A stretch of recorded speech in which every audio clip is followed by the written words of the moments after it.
trying to bring me down. Enemies lurking, but I won't back away. Got a vision in my mind, I'm here to stay. Got my crew beside me, we rise like a tide. When the storm gets rough, we ain't gonna hide. Propaganda swirling, but it won't touch me. Only love around, that's how it's gonna be. Keep moving forward, never looking back. The truth's in the power, it's an unstoppable track. In the city lights where dreams collide, we hustle through the night, fire in our stride. Whispers in the dark can't dim my glow. With rhythm in my soul, I'm ready for the show. We break the chains, rewrite the rules in this concrete jungle where nobody's fools. Unity sings louder than the lies they scheme. In the heart of the struggle, we dare to dream. Keep moving forward, never looking back. The truth's in the power, it's an unstoppable track. Another Queen Ahmadiyyah production. Haze on the corner, they talking real loud. Spreading on light, trying to bring me down. Enemies lurking, but I won't back away. Got a vision in my mind, I'm here to stay. Got my crew beside me, we rise like a tide. When the storm gets rough, we ain't gonna hide. Propaganda swirling, but it won't touch me. Only love around, that's how it's gonna be. Keep moving forward, never looking back. The truth's in the power, it's an unstoppable track. In the city lights where dreams collide, we hustle through the night, fire in our stride. Whispers in the dark can't dim my glow. With rhythm in my soul, I'm ready for the show. We break the chains, rewrite the rules in this concrete jungle where nobody's fools. Unity sings louder than the lies they scheme. In the heart of the struggle, we dare to dream. Keep moving forward, never looking back. The truth's in the power, it's an unstoppable track. Haze on the corner, they talking real loud. Spreading on light, trying to bring me down. Enemies lurking, but I won't back away. Got a vision in my mind, I'm here to stay. Got my crew beside me, we rise like a tide. When the storm gets rough, we ain't gonna hide. Propaganda swirling, but it won't touch me. Only love around, that's how it's gonna be. Keep moving forward, never looking back. The truth's in the power, it's an unstoppable track. In the city lights where dreams collide, we hustle through the night, fire in our stride. Whispers in the dark can't dim my glow. With rhythm in my soul, I'm ready for the show. We break the chains, rewrite the rules in this concrete jungle where nobody's fools. Unity sings louder than the lies they scheme. In the heart of the struggle, we dare. Hello, everyone. Thanks for tuning back in once again to the original Queen Ahmadiyyah Shakur show. I'm your host, Queen Ahmadiyyah Shakur, and this is your morning wake-up call. So as you're coming in, please feel free to go ahead and subscribe to the channel if you haven't done so already. Be sure to click that notification bell and click the word all so you're notified each time the Queen Goddess goes live. All right, so let's get ready to get into it. Hello, G from the land, Leon, 57 Beige Fox, Claudette, Bronze Flat Power God, Reggie is here. All right, let's get into it. Everybody hit that like button. Okay, I see you, 504 Nola. Danielle is here, Annette. All right, Chris B, I see you, beloved. Dark Tube. All right, that Crazy Beach Aries. So with that all been said, hey, Chili Willie from Philly, Nessa G, Trisha, Cookie. Okay, so shout out to all of my loyal royals and everyone tuning into the Queen. And a big shout out to my moderators because y'all know they be putting in work. I see you, Danielle. Okay, so before we get started, let's have a brief word from my sponsor at 12 Tribes. Hey, W. Jones, Cherokee Descendant Danielle. Here we go. Do not buy 12 Tribes on Earth hair growth oil and hair magic elixir unless you want super healthy, gorgeous hair that grows. They have a whole line of amazing hair growth products, including hair growth leave-in conditioner spray, hair growth shampoo, hair growth spray, and hair growth butter. I'm starting to sense a theme here. They include quality natural ingredients. They smell amazing, and you can see the results for yourself. So if you're looking for healthy hair growth for your natural or relaxed hair, try 12 Tribes on Earth today.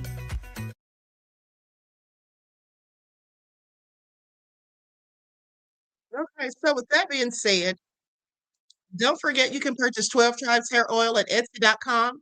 Just look for Lisa Crafts. You can also find it at Walmart.com. And don't forget that she sells beard oil as well.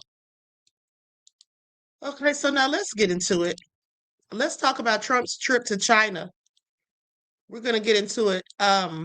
Why China wants America to fail in Iran and make the conflict our Ukraine. Okay, that's a report from MS Now. So let's get ready to get into it. Likes up, everyone, please like and share. Hold on just a second. Sending something to my email.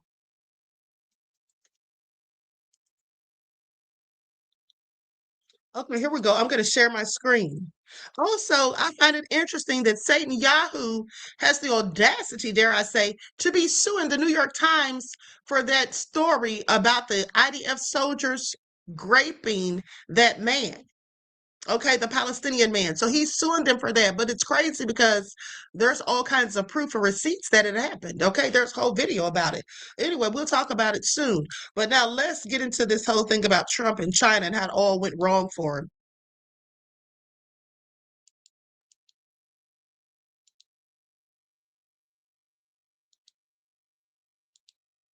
The U.S. on Iran. The Strait specifically. In the Strait specifically, just the immediate update from the Strait is that a boat was sunk yesterday. Another one was taken by Iranian forces and dragged toward the Iranian coastline. So no change there. And then the long term, and you talked about it yesterday, it was a story I did about Chinese companies, private companies, selling anti-aircraft missiles, or they're considering the sale of anti-aircraft missiles to Iran. China's long-term goal is for America's attempt at regime change in Iran to fail. They don't want that to succeed. They want this regime to exist. They want it to antagonize the U.S. They want the U.S. to lose resources there. They want it to be our Ukraine. So that's not going to change. I talked to a shipping expert who talked about how all these ships are going to resume. Even if there is a peace deal, China will continue to send components and fuel for missiles to help them rebuild their missile stock, no matter what agreement is reached. China, I think, will help Taiwan rebuild those missile stocks, get them anti-aircraft missiles. They'll do them through private companies, but China's goal is to weaken us. And I didn't see any breakthroughs regarding Iran in this trip. Yeah, I'm not hearing any reporting. It really, like, what exactly was the win here? There seems to be no answer. A lot of private meetings and family members came, like a commerce gathering, that Chamber of Commerce meeting it in almost China. Seemed like President Trump was playing the role of commerce secretary here in terms of trying to get some business deals done. There may be some vague outlines of agreements, but it's not sure that anything is concrete yet. We'll see what comes out next few days as both sides read out the particulars. But John Hammond, maybe the U.S. didn't inflame the situation with China, but it's not clear if anything really was accomplished. And for the president, I think the two big takeaways is that the situation in Iran remains unchanged, and we know the economic toll that's taking here in the United States, but also just a sense of weakness. That Xi Jinping is there in Beijing, presiding over the summit, by most measures, in a stronger position than the president of the United States, who's bogged down with a war he can't budge. Right. I want to just think about two very simple things here. But one of them is the question of deliverables that Willie was talking about before, because that's what Trump's metric is, right? He wants to be able to come back from a summit and say, we signed the biggest deal ever on this. We made the biggest agreement ever on that. He yesterday touted this Boeing thing, right? Which was kind of they agreed to buy 200 jets. The Wall Street's expectation was that the deal was going to be somewhere closer to 500, and Boeing shares went down 5% yesterday on the news that Trump was touting. Huge deal for Boeing, 200. They thought it was only going to be 150. Well, Wall Street told you exactly what it thought about that deal, and I think that in and of itself is not a big deal, but that's the kind of thing Trump wants to take credit for. The second thing is your point about what looked kind of pathetic, and you saw your Hippocratic headline, maybe thinking about the Greeks and the fact that you have Xi Jinping. The context for that Truth Social post that Trump put up was Xi Jinping is talking to Trump, apparently in private, about the Thucydides trap. The Thucydides trap is about what happens when a rising power and there's a declining power. He didn't call the United States the declining power, but said, we have to be careful, China and the U.S., to avoid the Thucydides trap, because what often happens in the Thucydides trap is that the declining power sees the rising power and provokes a war. So basically, this is Xi Jinping said, let's not get into war, but the implication was Decline. that the U.S. was in decline. And Trump's response to that was so sad.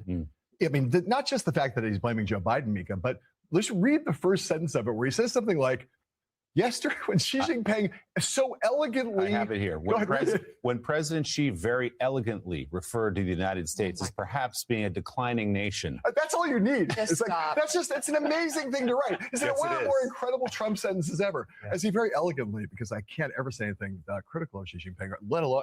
Never does. Right, but that is just he treats in that, he sounds like he's talking about Vladimir Putin. And I think you didn't have to pin the tail on the donkey and say the United States is the declining power for it to be very clear that in the optics and dynamics and on any metric that Trump understands.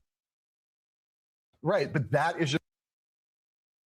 Hold on, I'm going back because I want to read what Trump posted because I haven't seen this. It says, when President Xi very eloquently referred to the United States as perhaps being a declining nation, he was referring to the tremendous damage we suffered during the 4 years of Sleepy Joe Biden and Biden administration. And on that score, he was 100% right.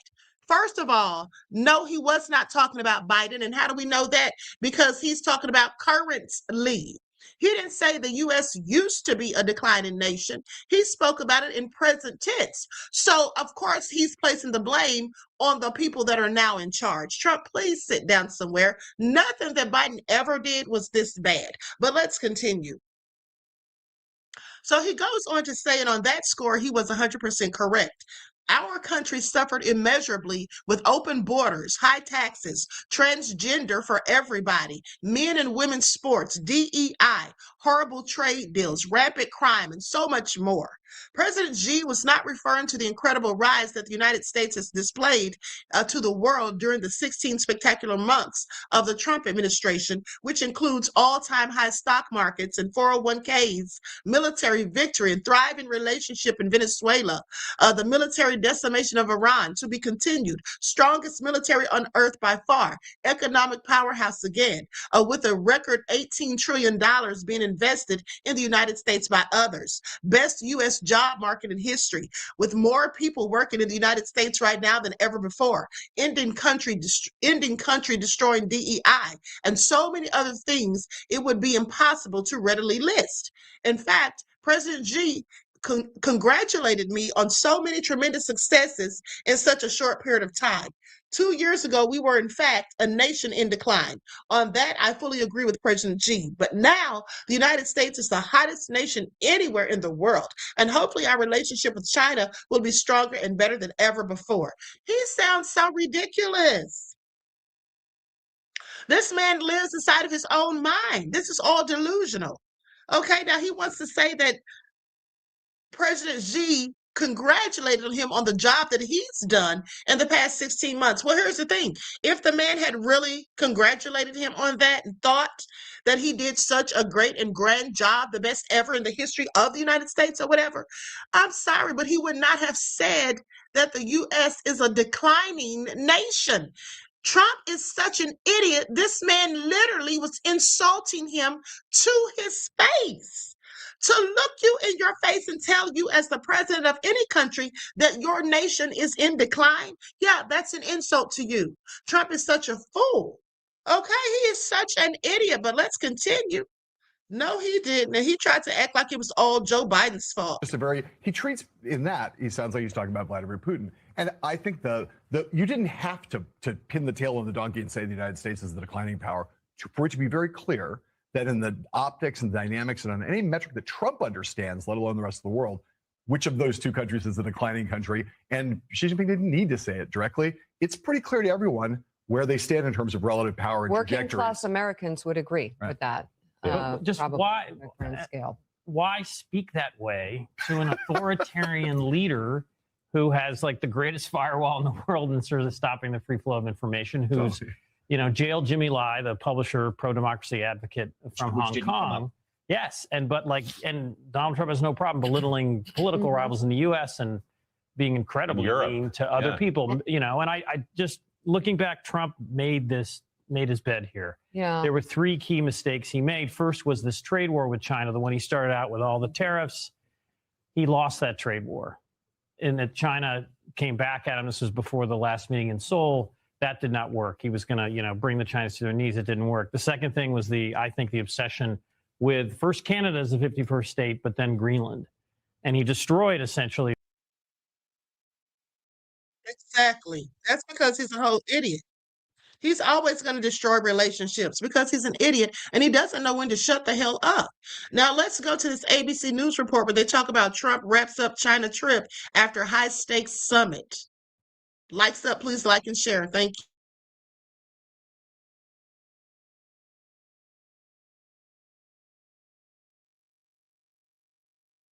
Meetings, President Trump departing China with great fanfare. The Chinese rolling out the red carpet until the very end. Before leaving, Trump touting his close relationship with Chinese President Xi. He's a man I respect greatly, become really a friend. The president and Xi touring the gardens inside the Communist Party headquarters. But questions remain about what progress was made here.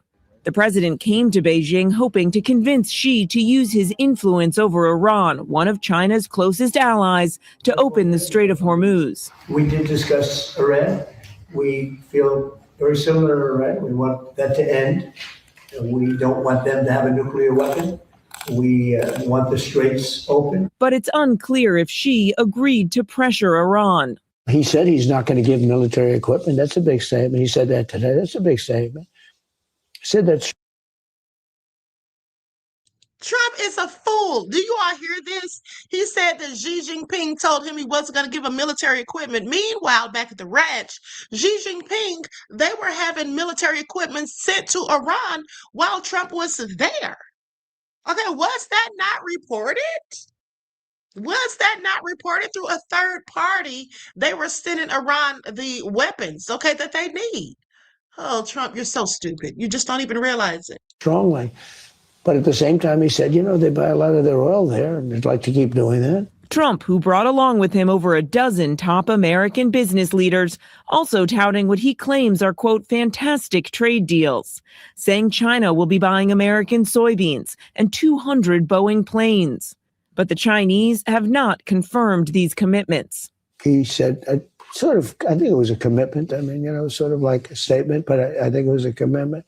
It's a great thing. It's a lot of jobs. Throughout the trip, Trump laying on the flattery. You're a great leader. I say it to everybody. You're a great leader. Sometimes people don't like me saying it, but I say it anyway because it's true. President Xi striking a more serious tone. 双方合则两利。 When our two sides cooperate, both benefit, he said. When we confront each other, both suffer. China and the United States should be partners instead of rivals. But according to Chinese state media, behind closed doors, Xi delivered a stark warning to the American president. Do not interfere in China's efforts to take over Taiwan, threatening if handled improperly, the two countries will clash or even come into conflict. Taiwan is an independent democracy, but China says it belongs to them, threatening to take it by force if necessary. This morning, the White House says their position is unchanged. Now, we do expect to see these two leaders together again soon. President Trump inviting President Xi to visit the White House at the end of September, and Xi is about to welcome another big visitor here to Beijing, Vladimir Putin. Rebecca? Yeah, more to come there, and our biggest trading partner, one of them. Mary, thank you. Poor Trump. Poor Trump. He went there and did all that he could do. Okay. And none of it worked, unfortunately for him. He went there and kissed butt, licked boots, kissed the ring, bowed down. I mean, looked forlorn, flattered, did everything. And guess where it got him? Nowhere. Please pay attention. Let's go to the next clip.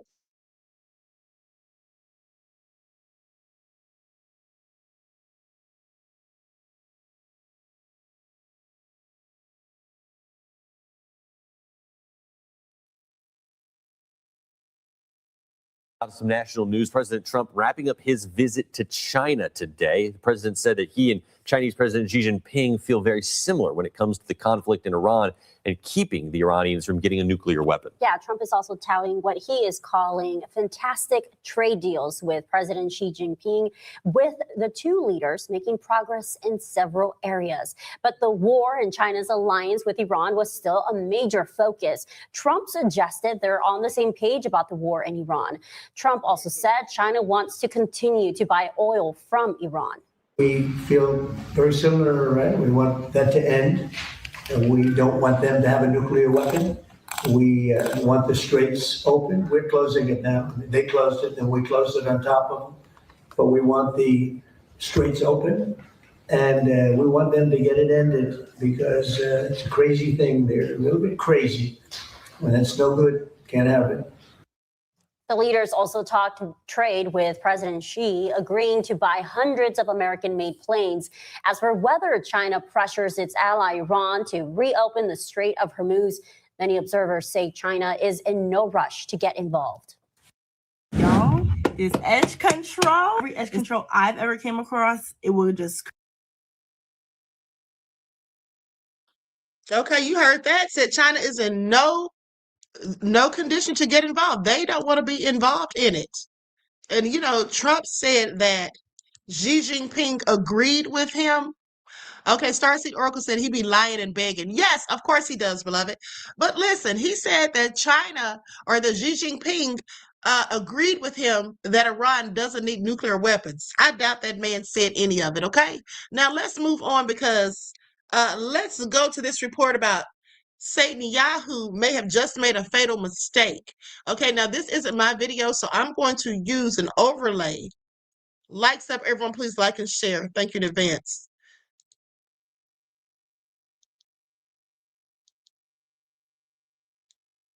Okay, here we go.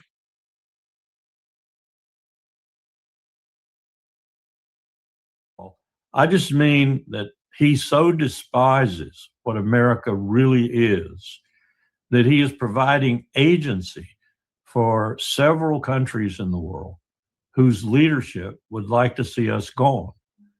And I don't know if he's being paid for that or blackmailed for that. Okay, please pay attention because I told you all, I have been telling you all that I absolutely think that Trump is being blackmailed by Netanyahu.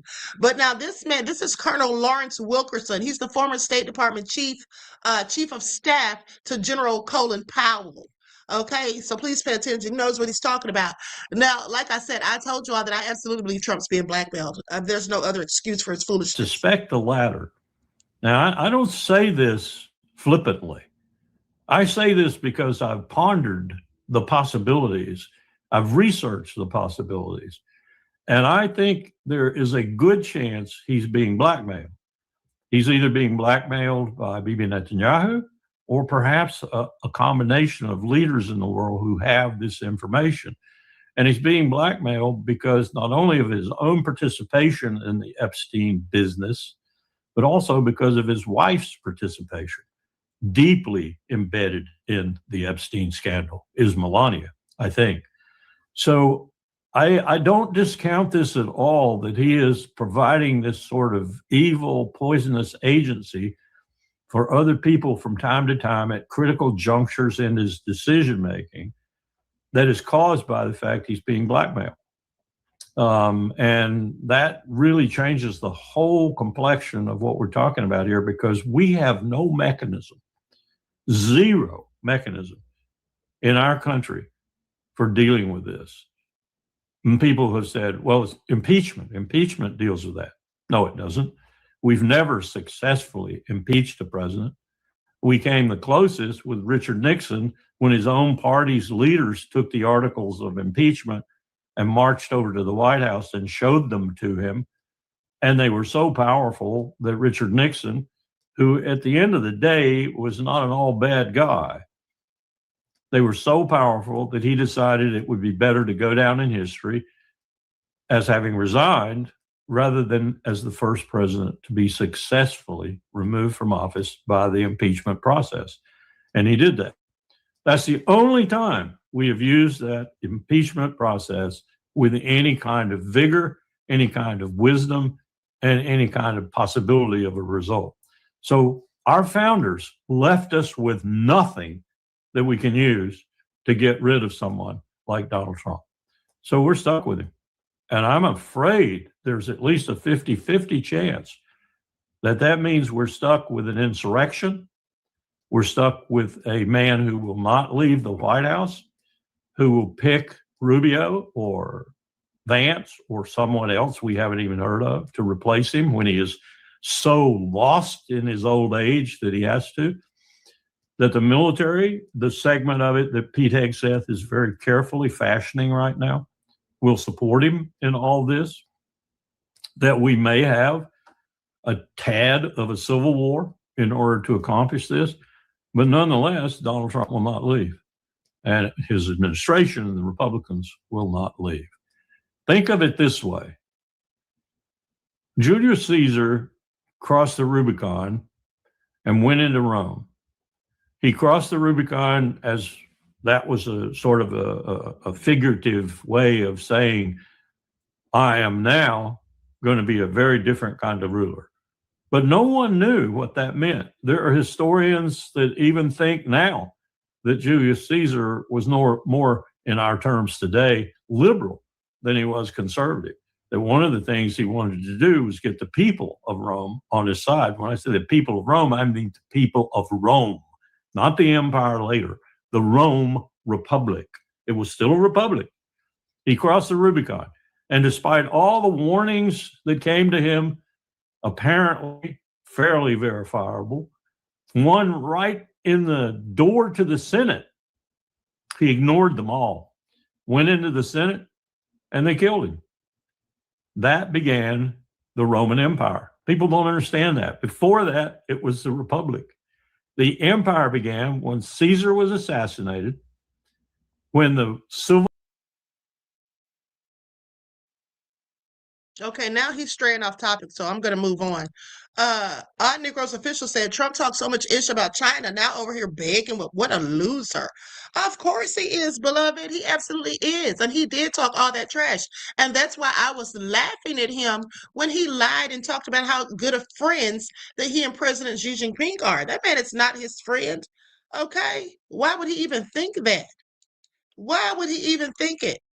Now, it was reported that Iranian negotiations deteriorate following U.S. rejection of Iran's latest counterproposal. Okay, so here's what they say.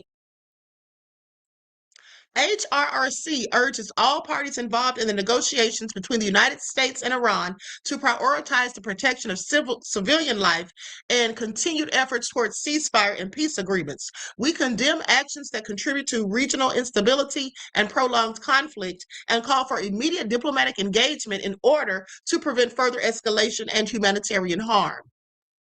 Now, President Donald Trump rejected Iran's latest counterproposal to end the ongoing conflict between the United States and Iran on Sunday, May the 10th, describing Iran's response as totally unacceptable in a Truth Social post. Now, his rejection has increased concerns that diplomatic negotiations may continue to deteriorate amid ongoing regional tensions. Iranian state media reported that Tehran's proposal called for an end to the conflict, including fighting involving the Iranian-backed militant group Hezbollah in Isnat and Lebanon. Iran also reportedly demanded reparations from the United States, the release of seized Iranian assets, an end to the U.S.-imposed sanctions, and full Iranian sovereignty over the Strait of Hormuz. Now, the Strait of Hormuz remains a central piece of negotiations due to its importance as a major global shipping route for oil and natural gas exports. Iran has continued to restrict access through the strait whilst demanding an end to the ongoing U.S. blockade of Iranian ports. Now, here's the thing. Trump's supposed to be so big and bad, and we're supposed to be winning. Why did he feel that he needed to go to China to try to get President Xi Jinping to help him negotiate with Iran? Okay, you're winning. You've got them by the BALLS. Let him tell it. So I'm just wondering. Now, on Monday, May the 11th, President Trump criticized Iran's proposal during an Oval Office appearance, describing it as a piece of garbage, no less. Trump also referred to the ceasefire between the U.S. and Iran as being on life support and unbelievably weak, and insisted that the U.S. would continue to apply pressure throughout negotiations. Following President Trump's statements, Iranian Foreign Ministry spokesman Ismail Baqi defended Iran's proposal as a legitimate effort to restore regional stability, stating that Iran did not demand any concessions, only their legitimate rights. Now, he described Iran's proposals regarding the Strait of Hormuz as a generous and responsible offer for general security and accused the U.S. of making unreasonable and one-sided demands during negotiations. Of course, that's what they're doing, because let me tell you something. Trump may want to negotiate and bring it all to an end, but like I said, I don't think Netanyahu wants to, and I don't think he's given Trump permission to take the offer, and I don't think that he's going to. Okay, I don't think that he's going to, at least not anytime soon. Now, ongoing attacks and military activity in the region have continued despite the ceasefire, including reported drone activity and confrontations surrounding the Strait of Hormuz. Prolonged conflict and continued escalation may worsen civilian insecurity, disrupt essential trade routes, and intensify regional instability as diplomatic progress remains uncertain. Okay, so they still have no deal. With that all being said, let's continue, because now let's talk about Netanyahu. Now, Netanyahu is supposedly under massive pressure after a chaotic emergency night in Tel Aviv. Okay, no thanks to Iran. Let's get into it. Likes up, everyone, please like and share. Thank you in advance. Here we go.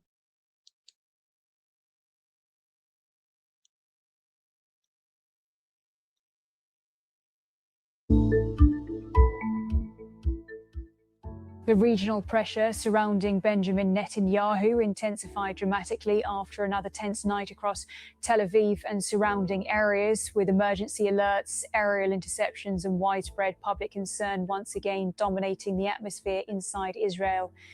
The latest developments come at a time when the wider Middle East remains on edge following continued confrontations between Israel and Iran, alongside growing diplomatic pressure from multiple regional and international actors calling for restraint. Throughout the night, emergency sirens echoed across parts of central Israel as authorities urged residents to remain close to protected areas. Videos circulating online showed long lines at underground shelters, heavy traffic moving away from crowded districts, and emergency teams deployed across several neighborhoods. Officials confirmed that multiple aerial objects approaching Israeli territory were intercepted, while fragments from interceptions reportedly caused localized damage in some areas. Power disruptions were also reported in sections of Tel Aviv during the height of the emergency response.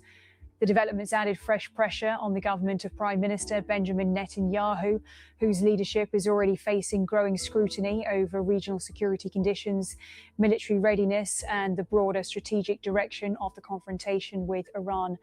Political opponents inside Israel argued that the country is entering a prolonged period of instability that could affect both national security and economic confidence if tensions continue rising without a diplomatic breakthrough. Iranian officials, meanwhile, maintained that their regional posture remains focused on what they describe as deterrence and strategic balance. Tehran has repeatedly warned that continued escalation involving Israeli operations across the region could trigger broader consequences. Iranian media outlets highlighted what they described as Israel's growing internal pressure after repeated emergency nights in major cities. Okay, now let's talk about Bibi suing. Okay, looks like they didn't have a good night last night in Tel Aviv. Okay, so now here's what they say. It's Not Real says it will sue New York Times over article on sexual abuse of the Palestinian prisoners. Media law experts cast doubt on viability of the defamation lawsuit promised by Netanyahu over Nicholas Kristof's essay. Okay, now Nicholas Kristof is the journalist who wrote up this story, okay, and who works for the New York Times. So Netanyahu is saying that he's going to sue this man. And here's the thing. He's not going to sue this man. I promise you he isn't. I don't believe it. Now, he's saying that he's going to file a defamation lawsuit, but I don't think he wants those problems, because then you have the period of discovery when things come out. And also, there's no way in hell he can win this lawsuit. Okay, I've already told you all 1,000 times, there's 4 elements to prove to defamation, and he can't prove any of them. Okay, he can't prove any of them because there's whole video footage. There's people that have come out and spoken. A person who actually used to work for the IDF, who used to be an IDF soldier, who's now a whistleblower, has come out and said that these things do happen. Okay, so I don't know why he even thought. Maybe he thought that was going to shut the people up. I don't know. But anyway, it says, It's Not Real's Prime Minister Benjamin Netanyahu and Foreign Minister Gideon Saar have threatened to sue the New York Times for defamation over the publication of an essay by Nicholas Kristof detailing allegations that Palestinian women, men, and even children have been R-worded and sexually abused in It's Not Real military detention. Following the publication of Nicholas Kristof in the New York Times of one of the most hideous and distorted lies ever published against the state of Is Not Real in the modern press, which also received the backing of the newspaper, Prime Minister Benjamin Netanyahu and Foreign Minister Gideon Saar have instructed the initiation of a defamation lawsuit against the New York Times. Is Not Real's Ministry of Foreign Affairs wrote in a social post on Thursday. Okay? They said this was the most horrendous, basically saying that the people are lying. It goes on to say that here's what he says, and I quote, "They defamed the soldiers of Is Not Real and perpetuated a blood libel about grape, trying to create a false symmetry between the genocidal terrorists of Hamas and Is Not Real's valiant soldiers." Now, this is what Netanyahu said, and I find it interesting. He had the nerve and the audacity to call anyone a genocidal terrorist. Okay? He says, "We will fight these lies in the court of public opinion and in the court of law. Truth will prevail." Well, he's already lost in the court of public opinion. I'm pretty sure that's a wrap. Now, goes on to say, this threat, similar to one made last year, is part of a well-worn political playbook that aims to undermine independent reporting and stifle journalism that does not fit a specific narrative. This is what Daniel Rhodes Ha, a New York Times spokesperson, said in a Thursday statement, saying any such legal claim would be without merit. Now, they say Nick has covered sexual violence for decades. That's the reporter they're talking about. Okay, and is widely regarded as one of the world's best on-the-ground journalists in documenting and bearing witness to sexual abuse experienced by women and men in war and conflict zones. Now, the paper has repeatedly defended Kristof's reporting over the last few days. Kristof's interviews with 14 men and women were corroborated with other witnesses whenever possible, and with other people, the victims confided in. That includes family members and attorneys. Okay, this is what Charlie Stadlander, a spokesperson for the Times, said in a statement posted Wednesday. Now, details were extensively fact-checked with accounts further cross-referenced with news reporting, independent research from human rights groups, surveys, and in one case, with the UN, testimony was even given. Independent experts were consulted on the assertions in the piece throughout reporting and fact-checking. It is not clear in which direction Is Not Israeli officials would bring the lawsuit or whether defamation claims could even be filed by a government. There is no chance a U.S. court would countenance such a case. Now, here's the thing. Because this is not in our country, would he really be able to sue them? That's the question. Okay, would he be able to sue them? Highly unlikely. And even if so, like I said previously, he's not going to be able to prove defamation. All he's going to do, if they start digging around and pulling up discovery, all he's going to do is prove that he's the liar. Okay, please pay attention, but let's continue.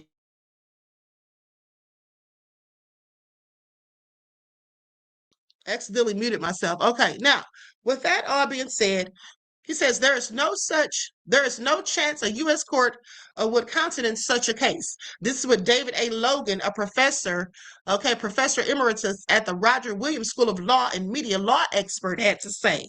They say there is a legal consensus, he added, that the First Amendment bars The First Amendment bars lawsuits or prosecutions of critics of government brought by the government. Okay, y'all hear this? So you can't sue people for being critics of the government. Okay, if you're the government. Now, Mark Steffens, an expert in international media law, called the idea of It's Not Real suing the Times ludicrous, saying libel is about hurt feelings, being shunned and avoided and isolated as a human being, sentient. This is what he said in an email, saying this is as much about politics as it is about law. The courts are alert to the difference. Now, Christoph's piece, which was published in the Times opinion section on Monday, details allegations of sexual abuse, including rape, at the hands of Israeli prison guards, soldiers, settlers, and interrogators, and sometimes involving dogs. This is all so damn sick.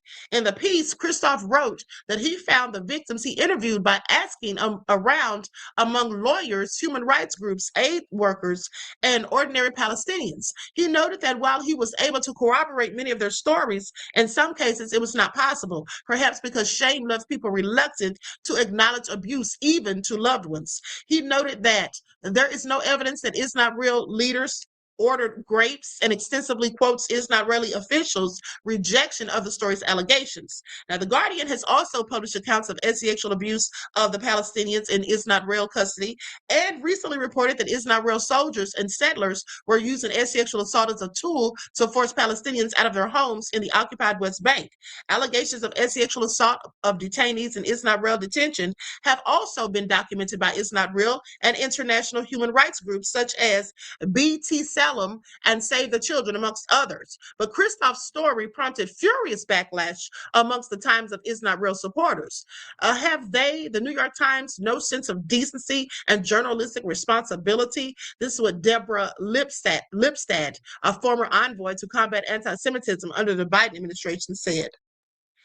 Okay, so it goes on, but basically, they say It's Not Real's foreign ministry accused the Times of purposely having published Christoph's piece the night before the publication of an official It's Not Real report alleging systematic sexual violence by Hamas on and following October the 7th of 2023. So they're trying to say this isn't what they do. This is what Hamas does.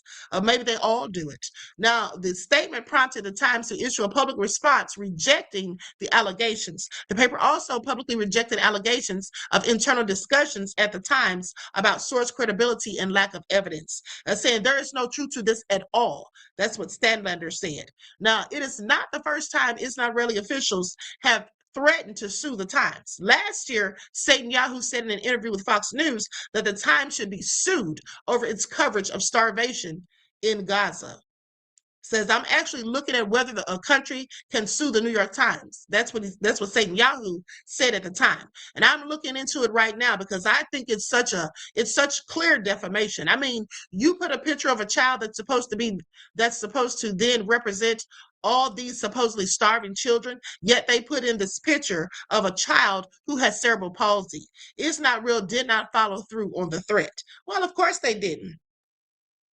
A spokesperson for the Times said at the time that attempts to threaten independent media providing vital information and accountability to the public are unfortunately an increasingly common playbook. But journalists report they continue to report from Gaza for the Times, bravely, sensitively, and at personal risk, so that readers can see firsthand the consequences of war. Listen, he's not going to sue anybody, like I said, because he knows darn well he can't prove these people are lying. He can't prove these things didn't happen. And you know why? Because they likely absolutely did happen, just like the people that made the allegations. But also, let's go to this clip. And I'm just going to show a few minutes of it because I don't want to be in here all day. But I want to show a few clips of what Anna had to say on the Young Turks. Okay, because she has some serious receipts on him. Okay, so I'm going to go to that video. Likes up, everyone, please like and share. I'm going to use an overlay, and we're going to listen to a few things that she had to say about him filing this lawsuit and the proof that is actually out there.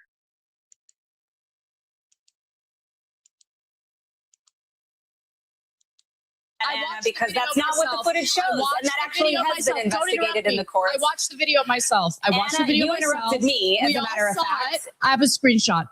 I'll share it immediately. I have a screenshot after this too, interview. Anna. In fact, I have a screenshot of you defaming me on social media, calling me a traitor to the United States when you have no such evidence. You are a traitor to so the maybe United States. stick to the You're about to see more of that debate in just a moment. But before we get to that, Israel has declared that they plan to sue the New York Times over Nicholas Kristof's report on the sexual abuse of Palestinian detainees in Israeli prisons. Of course they are. Now, Kristof's column, for those of you who somehow missed it, alleged a pattern of widespread Israeli sexual violence against men, women, and even children by soldiers, settlers, interrogators in the Shin Bet Internal Security Agency, and above all, prison guards. So I do not want to get back into the details of that story because it is really, really difficult to read and just it makes you want to lose all hope in humanity. It's just some of the most vicious crimes against humanity you can imagine. And the Times of Israel reports that Israel's foreign ministry has alleged that the Times deliberately published Kristof's column ahead of an independent Israeli report that found Hamas had systematically, that word is really important, systematically used sexual violence in the onslaught of October 7th, 2023, which sparked the war in Gaza. The foreign ministry claimed that the Times had been approached with the Israeli report months ago. So what? First of all, the New York Times can publish whatever the hell they please, whenever they want to publish it. That's not a crime. And suing for defamation, I don't even know if that's possible to do by a foreign country. Are they going to have standing? Besides which, defamation is going to be really difficult to prove, and I'm going to show you why in just a second. But before I do, let me just note that the commission report that was referenced by the Times of Israel is something that we are also going to talk about a little later in this segment. So just hold on for that. But again, I mean, the claim that the New York Times published this story when they knew a commission report was going to come out around the same time, that's not a crime. I don't know why they even mentioned that. What kind of reporting is that? Of course, Benjamin Netanyahu weighed in on this as well, saying, today I instructed my legal advisors to consider the harshest legal action against the New York Times and Nicholas Kristof. You're a war criminal, Benjamin Netanyahu. You are literally wanted. There's a warrant out for your arrest by the International Criminal Court. You're a war criminal. You have slaughtered so many people, including journalists, doctors, aid workers, emergency workers. The idea that this guy has a moral high ground on literally anything is laughable.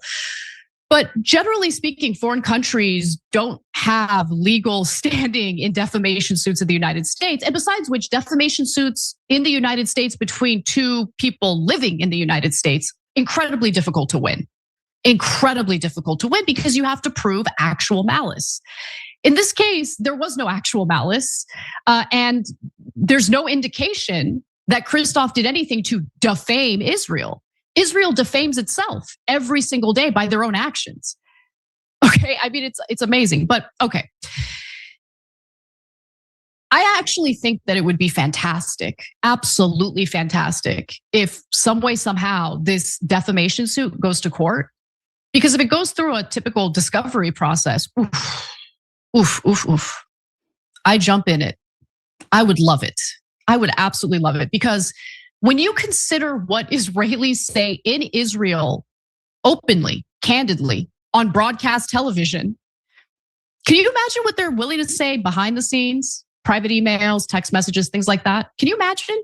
Can you imagine what it would be like for the New York Times in this lawsuit to get footage, surveillance footage from these prisons where these Palestinian detainees are being raped? I say that they move forward with this lawsuit. I don't know if they're able to actually do it, but if they are, that could actually be very enlightening for the American people. But with that in mind, let's talk a little bit about what you can hear if you're living in Israel and watching their entertainment and their news programs. So here's Hanok Milwitsky, who's a Likud member of the Knesset, basically shouting that everything is legitimate when he was asked if it's okay for IDF soldiers to use metal rods to anally rape Palestinian detainees. So this is going to be in Hebrew, and when we come back from the video, I'll go ahead and read you the transcription of it. Take a look. תרלול הזה, שיש מי שבפרקליטות חושב שאפשר לבוא ולעצור חיילים על דברים שעושים למחבלי נוח'בה, לא נגמר. להמשיך כרגיל. להכניס מקל לרקטום של בן אדם, זה לגיטימי? כן, אם הוא נוח'בה, הכל לגיטימי לעשות לו. הכל. הכל. Okay, so the man that's challenging Hanok is MK Ahmed Tibi. For the audio listeners who are wondering what Hanok said, here's the transcription, okay? Quote, the insanity that our country is having around this story is crazy, and we need to stop it. I think we need to set a personal example here. And I say now, and I call on my coalition friends to do the same. Okay, well, what is he calling for? I will stand up and I will leave this place and I will not vote for anything until this story and this insanity that there is someone in the prosecutor's office who thinks that this is possible to come and arrest soldiers for things they are doing to the Qassam brigades, terrorists. So basically he argues that once he's challenged, you think it's okay to use the metal rods to rape detainees in these prisons? Here's what he says, quote, yes, if he is in the Qassam brigades, everything is legitimate, everything. That Palestinian man never stood trial for anything. There was no indication, there's no proof, there's no conviction that that guy was the terrorist. And he was gang raped by IDF soldiers and it was all caught on surveillance, all of it. There are other examples too, especially on, and unsurprisingly on, Israel's Channel 14. Let's take a look at that. הגעת עם נשק, הגעת עם כלב, מי זה הכלב הזה? הכלב הזה זה ג'אנגו, איתי בכל פעילות, איתי במילואים. ג'אנגו? היה בעזה. כלב גבעות, יש לומר. ככה אמא שלי קוראת לי אגב, ג'אנגו. כן, כן. טיפל קצת בנוח'בות בסט תימן, עשה הרבה. אל תגיד דברים ש... בקיצור, אותו מג"ד. So the host asks the soldier, the IDF soldier, about his dog, Django, and that the dog took care of some prisoners at the notorious Sid Timan prison, and that they did a lot, that the dogs did a lot. They're bragging about the dog rape on Channel 14. They're bragging about it. An IDF soldier is on Channel 14 in Israel freaking bragging about it. So I'd like to ask Netanyahu, who are you gonna sue, bitch? For defamation? You're gonna go after that IDF soldier for saying that the canines are used to take care of the Palestinians? Freaking monsters, man. Freaking monsters. And then they have the audacity to point to people like us and act like we're the bad guys. Oh, they're anti-Semitic. Are we? Or do we care about humanity? This has nothing to do with Judaism. This has to do with human decency. This has to do with Israel's crimes against humanity. That's what this has to do with. And even some comedians are, doing crowd work that involves poking fun at prison rape. Let's look at that example. There are people who have done what? And what do you say? You are sitting in the dark. What is the absolute worst thing you've done to them? Come on now, come on. Make us blush just a little bit. I exercise my right to remain silent. That is really quite nice. I love it. That is wonderful. The entire audience, those guilty of crimes against humanity, are all applauding. Wonderful. What else? And they regret it and say, oh, no, I've seen enough. We need to move on to other things. Do they apologize or something? What do I think? I don't know what you did. If his mouth is sealed and he can't speak, then he can just go, oh, no. I don't know what you did. Do they also choose, like, can you only with a broomstick? They're like asking him. Yeah. Real funny. There's a sickness in the society there.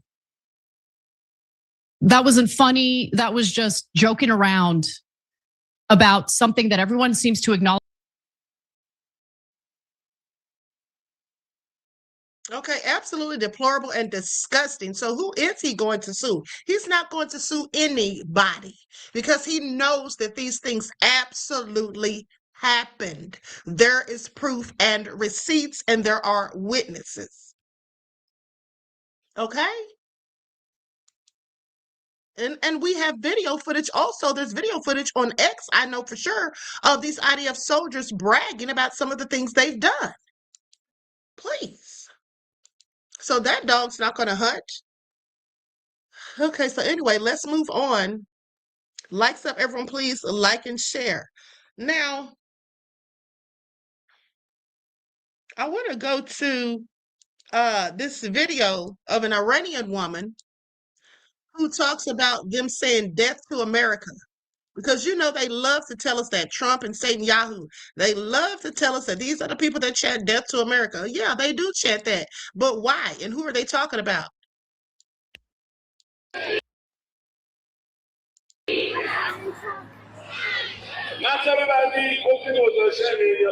American people, here is Tehran where Iranians keep chanting death to America every single day and night. But what does it mean? Let me translate it for you. First of all, I want you to know that when we say death to America, we do differentiate between the American government and the American people. Death to America means death to the interfering policies of the United States and death to your corrupt, satanic, pedophile leadership and politicians, not to the American people. This is the biggest lie you've ever been told since your childhood, that the Ayatollahs or Iranians want to kill all of you Americans because they say death to America. We Iranians are the most demonized people in history, and if you don't believe me, just ask about the kindness and hospitality of Iranians from those who have traveled to Iran in person. So yes, we do chant death to America until your military forces get back to your other side of the world, and until your government is satisfied with your own natural resources. You already have enough oil in your country.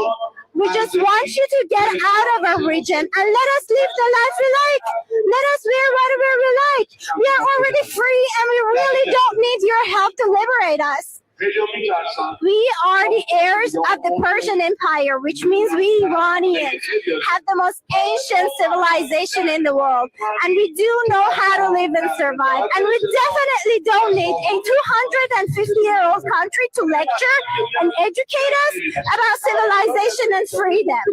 So, do you want to know how stability and peace would appear in the world? I tell you, just get the hell out of the Middle East. Thank you.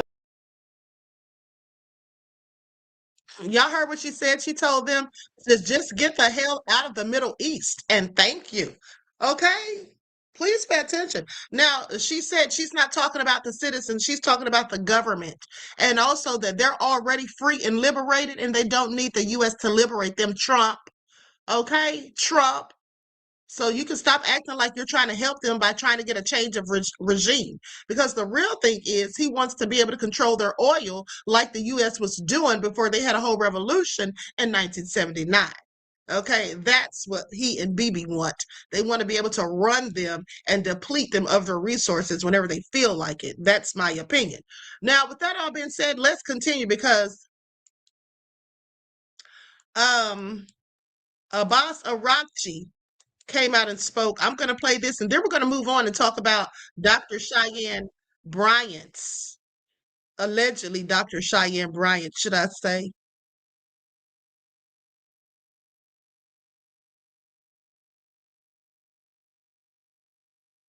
Okay, here we go.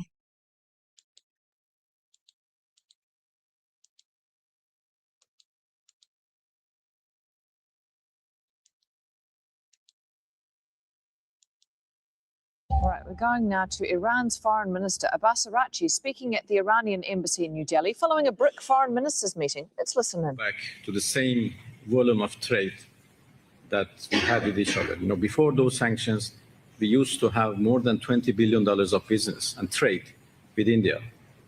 Now it is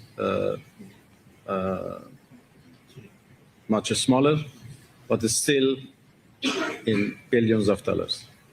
So Iran and India have always enjoyed good trade and business relations. I'm sure the capacity between the two is really high, and we can go back to same volume that we used to have, or even higher, as soon as sanctions are lifted. Thank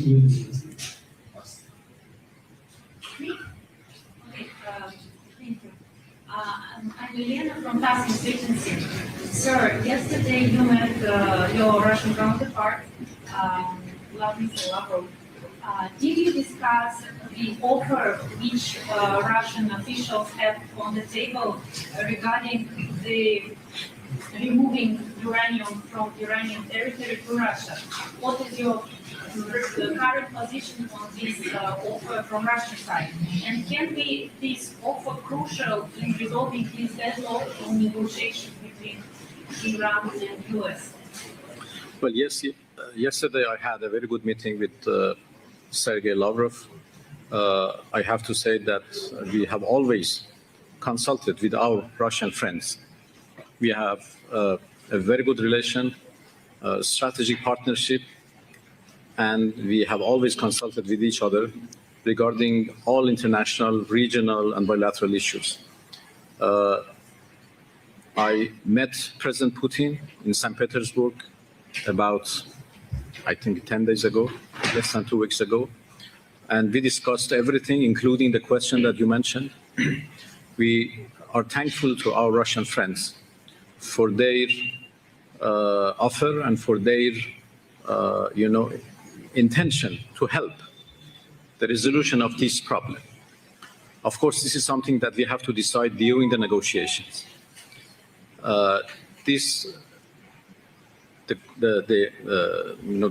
subject of our enriched material is a very complicated one, and we have now come to the conclusion with Americans that since it is very difficult, we are almost in a deadlock on this particular question, let's postpone it to the later stages of our negotiations. So for the time being, it is not under discussion, it's not under negotiation, but we will come to that subject in later stages.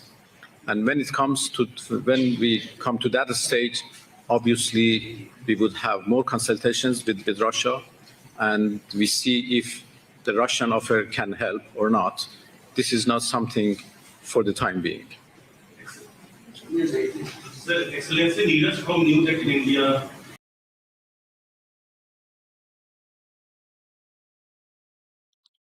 Okay, so I'm going to end it right there. Now, it's very clear that Russia is still helping them, and Trump is just acting like everything's all fine and dandy, still hanging out with Putin as much as possible. Okay, that's why I think that Putin also has the goods on him. All right, now with that all being said, before we talk about Cheyenne Bryant, let's talk about Chud the builder.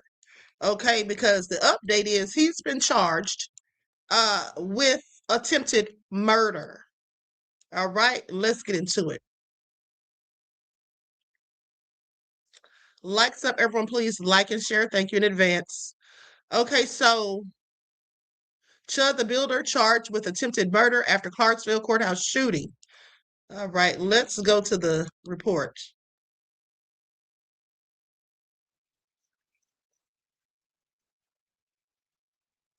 Hold on, beloveds. I'm waiting for this video to cue.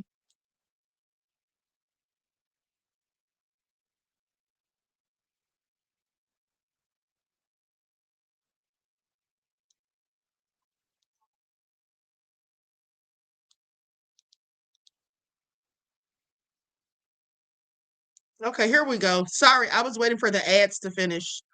All right, let's get into it.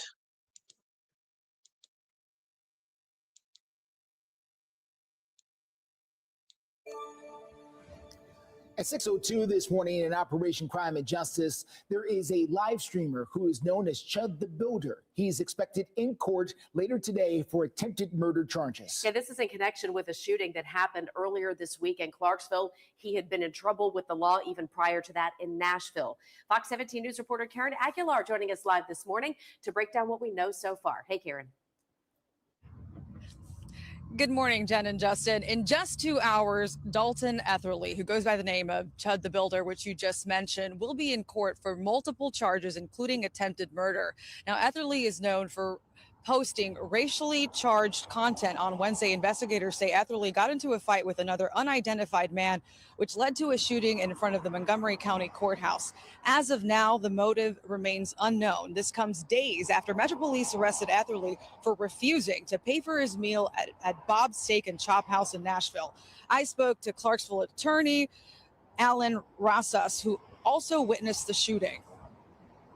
Actually getting ready for a 1:30 criminal court that I had. I was behind the building talking to another attorney when I heard what I thought to be one gunshot and then 2, 3, 4 gunshots. Moments after the shooting, Etherly live streamed on pump.fun, claiming self-defense.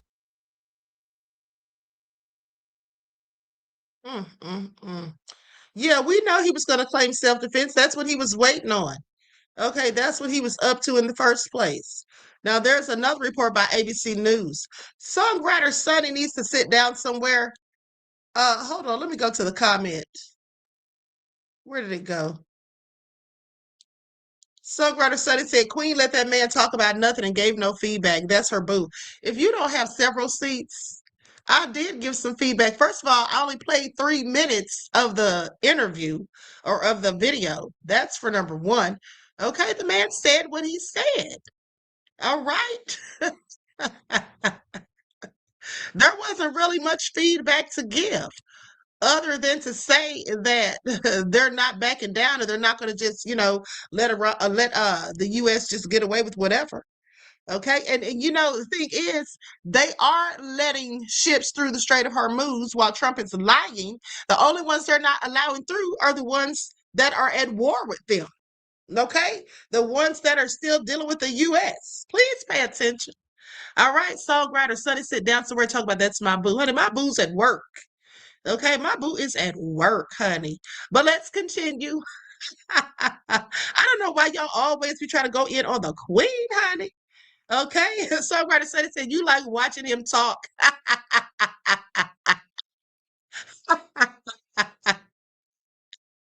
You need to sit all the way down, Brito. Isn't that your last name?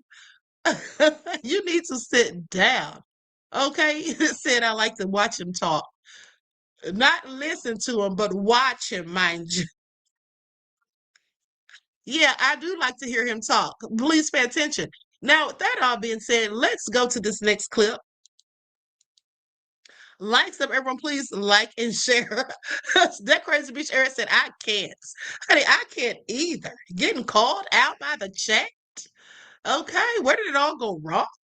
100,000 of you keep asking about what happened in Tennessee, where the streamer known as Chud the Builder was charged with attempted murder. We've got our Andrew Dimbert following the latest. All right, Andrew, at risk of exposing myself to the comments, I had no idea who this guy was. Man, who is Chud the Builder? Hey, you and me both. Out of those 100,000+ searches, 2 of them right here. All right, his name is Dalton Etherly. He's a 28-year-old live streamer from Tennessee who's, frankly, a professional rage baiter. Much of his viral content is confrontational and too often involves racist remarks and racially charged encounters out in public. He's known for provoking random people during live streams, using racism as a means to generate attention and views. He wields it as though it's some sort of engagement tool, quite frankly, trafficking in some of the more disappointing corners of social media when it comes to content creation, if you can even call it that, Ashin. Yeah, wow. Andrew, what actually happened today outside of this courthouse, and what kind of charges is he facing? So here are the facts. Investigators say Etherly was involved in what they call a confrontation outside the Montgomery County Courthouse in Clarksville, Tennessee. This then escalated into gunfire. Authorities say he and another man were shot. Both were hospitalized, but police believe Etherly's gunshot wound was accidental. He may have shot himself, according to local reports. It's still unclear what led up to this shooting, but authorities say this was an altercation that escalated. In a video Etherly posted after the incident, he claims he was in self-defense, but He's now facing multiple charges, serious charges, including attempted murder. Officials say the incident remains under investigation. All right, Denver, we're seeing a ton of searches about Tennessee law as well. Is this a stand your ground state? Like, what do we know about this? Yes, it is considered a stand your ground state. Generally speaking, that means under state law, someone does not have a duty to retreat before using force, including deadly force, but only if they reasonably believe they're facing an imminent threat which would cause serious bodily harm or death. It also stipulates this would likely need to occur in a place where they, the person standing their ground, are legally allowed to be. So whether the law applies here is going to depend entirely on the facts and results of the investigation and whether prosecutors or potentially a jury believe Etherly's actions were reasonable given the circumstances. Just a wild story where online becomes IRL. Andrew, thank you so much. Let's start with a story. Okay, so here's the thing. Even though he was arrested and has been charged, honey, likely nothing's going to happen because, as they said, that's a stand your ground state. And he said that the man swung at him first. Now, I don't know if that's true or not. We'll have to wait to see what witnesses say. But he claims the man swung and hit him. And then even after he shot the man, he said the man kept swinging. Okay, so the man must have been tough. But my thing is this. If the man hit him first, they may use that to say, well, it is self-defense. He didn't have a duty to flee because it's stand your ground. So, and he knew all of this. He clearly knew all of this. That's why he was going around harassing and provoking people. That's what he was up to. And people like him do that often. They just don't record it and put it on the internet.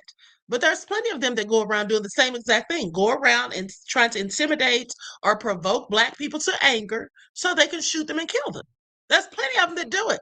Please pay attention. Like I said, they just don't go around recording themselves doing it. And let's not forget what he posted yesterday, the video, not the video, but the post that I showed you he left, where he basically said a dead chimp on the pavements and the monkeys, he said, you monkeys are gonna riot after I walk free. Y'all remember that? Y'all remember that? Yeah, that's exactly what he said. Said, y'all monkeys are going to riot after I walk free. And I think he definitely wanted to start a riot. That's why he shot that man. He was waiting for the opportunity to shoot somebody. That's exactly what he was waiting to do. And if the man did put hands on him, I'll bet you the man was not expecting that he would get shot because they were in front of the courthouse. But if you're in front of the courthouse, that would also make me wonder, why would the man put hands on him in front of the courthouse? Did the man actually hit him? I have several questions. Hold on. Let me see something real quick. Likes up, everyone, please. Like and share. Let me see here. If I can get a few more details. Now, here's an article from CNN from 2 hours ago. Says that both men were shot and taken to nearby hospitals where they were in stable condition. Etherly faces additional charges, including employing a firearm during dangerous felony, aggravated assault, and reckless endangerment with a deadly weapon, according to the sheriff's office. He was being held at the Montgomery County Jail without bond. That's good. He doesn't have a bond, so he's still locked the hell up where he needs to be. And is expected to appear for an arraignment and bond hearing at 9 a.m. local time on Friday. Okay, so that's probably already happened, according to the Office of District Attorney General Robert Nash. So they say CNN is working to determine if Etherly has legal representation. Etherly's track record on social media reveals a history of posting videos of himself using racial slurs toward Black people and other minorities, including at least one instance of using force against a Black person. Now, the streamer often refers to Black people as chimps in his online videos. After the incident Wednesday, Etherly live streamed himself speaking to first responders. He recounted walking past a group of people who Etherly said were laughing and pointing at me. Etherly said he was told to walk away, but one unidentified man in the group who then approached Etherly said, I have PTSD. He said, you can start all that chimp out-ish to me. You start saying all that chimp out ish to me and I'm going to hit you. And he hit me. He started wailing on me, even after I had to defend myself by shooting him. That's what he said. While officials did not provide a description of the victim, a witness who said she saw the other man being loaded into the ambulance described him as black, according to the Associated Press. His previous arrest came after an incident on Saturday when Etherly was kicked out of a restaurant in Nashville and later arrested and charged with theft of services, disorderly conduct, and resisting arrest, all according to an affidavit. Prosecutors in the case described him as a live streamer who filmed content, including racially charged content on social media. Now, Etherly has been asked by restaurant staff, or he had been asked by restaurant staff not to live stream or be disruptive inside the establishment, but did so anyway. Now, when he was told to stop live streaming, Etherly became disruptive and started making racial statements, yelling, screaming, and causing a scene. So they go on to say, they're going to say that he then refused to pay for his meal, costing $371.55 after allegedly stating, "I'm not paying for it if you're kicking me out." Oh, so that's why he didn't feel like he needed to pay for the food. $371. What did he order? Etherly was taken into custody a few hours later. He initially pulled his arm away when officers tried to place him in handcuffs, but was then arrested without further incident. He was later granted release on a $5,000 bond, according to a judge's order. A hearing was scheduled at the Montgomery County Courthouse on Wednesday morning, where the shooting happened. In a civil case between Etherly and Midland Credit Management, Inc., court records show that that's why he was there for a civil case, but it's unclear whether he appeared for the hearing. He allegedly owed a debt of $3,300 to the credit company, according to court records. Okay, so clearly this little scumbag doesn't pay his bills. So he has several charges. Like I said, we'll see how it all turns out. Hopefully he'll get consequences, but by the fact that it's a stand your ground state, he may not. Specifically if he can prove that the man hit him first. Now, he's the only one saying that the man hit him first so far. Okay, if anyone else says differently, then it's just a wrap for him, because that takes away his claims of self-defense. Okay, so now with that all being said, let's talk about Dr. Cheyenne Bryant. Allegedly, Dr. Cheyenne Bryant. I'm going to first go to the Fox 5 interview that she did, to the audio from when she was on the Breakfast Club interview. Okay, and this is an interview that she did yesterday with Fox News. Okay, so we're going to get into it. Likes up, everyone, please like and share. Thank you in advance.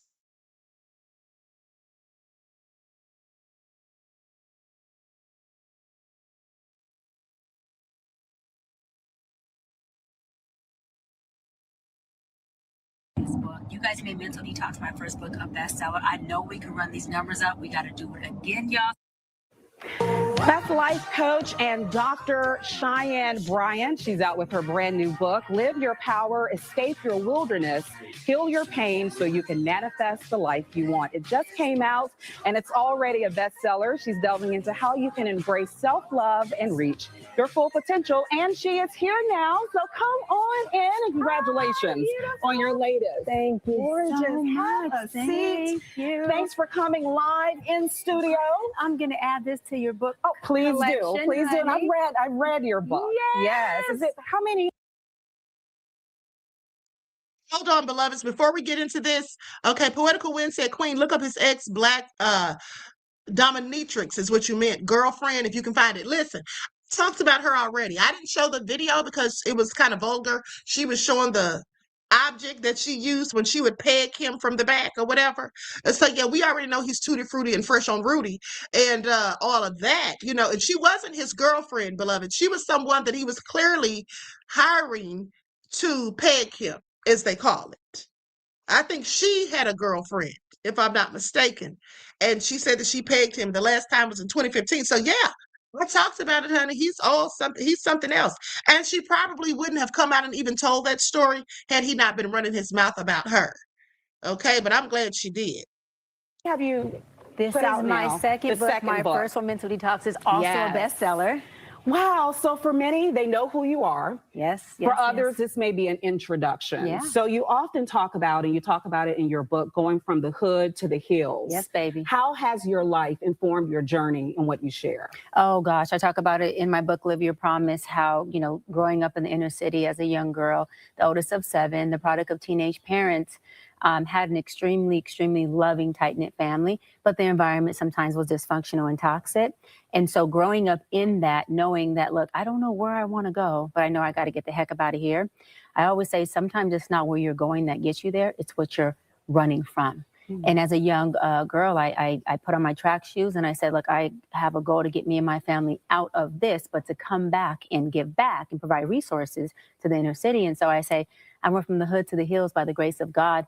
And as the Bible says, it was good for me that I was afflicted. So my afflictions created a certain muscle, a vertical backbone, and a character in me that allows me to withstand the storm. And the wilderness is what I talk about in my book. And we all have a wilderness that happens every time before you enter into your promised land. It precedes the promised land, which is you living in your promise. Yeah, you share those biblical scriptures and stories as well, words of affirmation, even pages where you basically urge the reader to ask those questions. Yes. Because a lot of us, we see the wilderness, but we're too afraid to take the mask off, to turn the lights on and address it. Marissa, come on. A lot of times what we're afraid of is 2 things. It's taking inventory of what is in our wilderness, because a lot of folks have used a coping mechanism to eclipse themselves from seeing the trauma, from taking the inventory, because seeing the trauma oftentimes makes it to where you have to relive it. It's a secondary trauma experience. And who wants to relive trauma? Trauma is dismantling. It's broken. It's painful. And so that inventory piece you said is important. And the second piece is they're usually afraid of the bigness, what's in the promised land. Can they not only obtain, but can they sustain it when they get there? And it takes a different tool in the promised land than it does in the wilderness. And it's okay to be in the wilderness, because the wilderness is where you are identifying who you are. You're finding out your muscle. You are building character.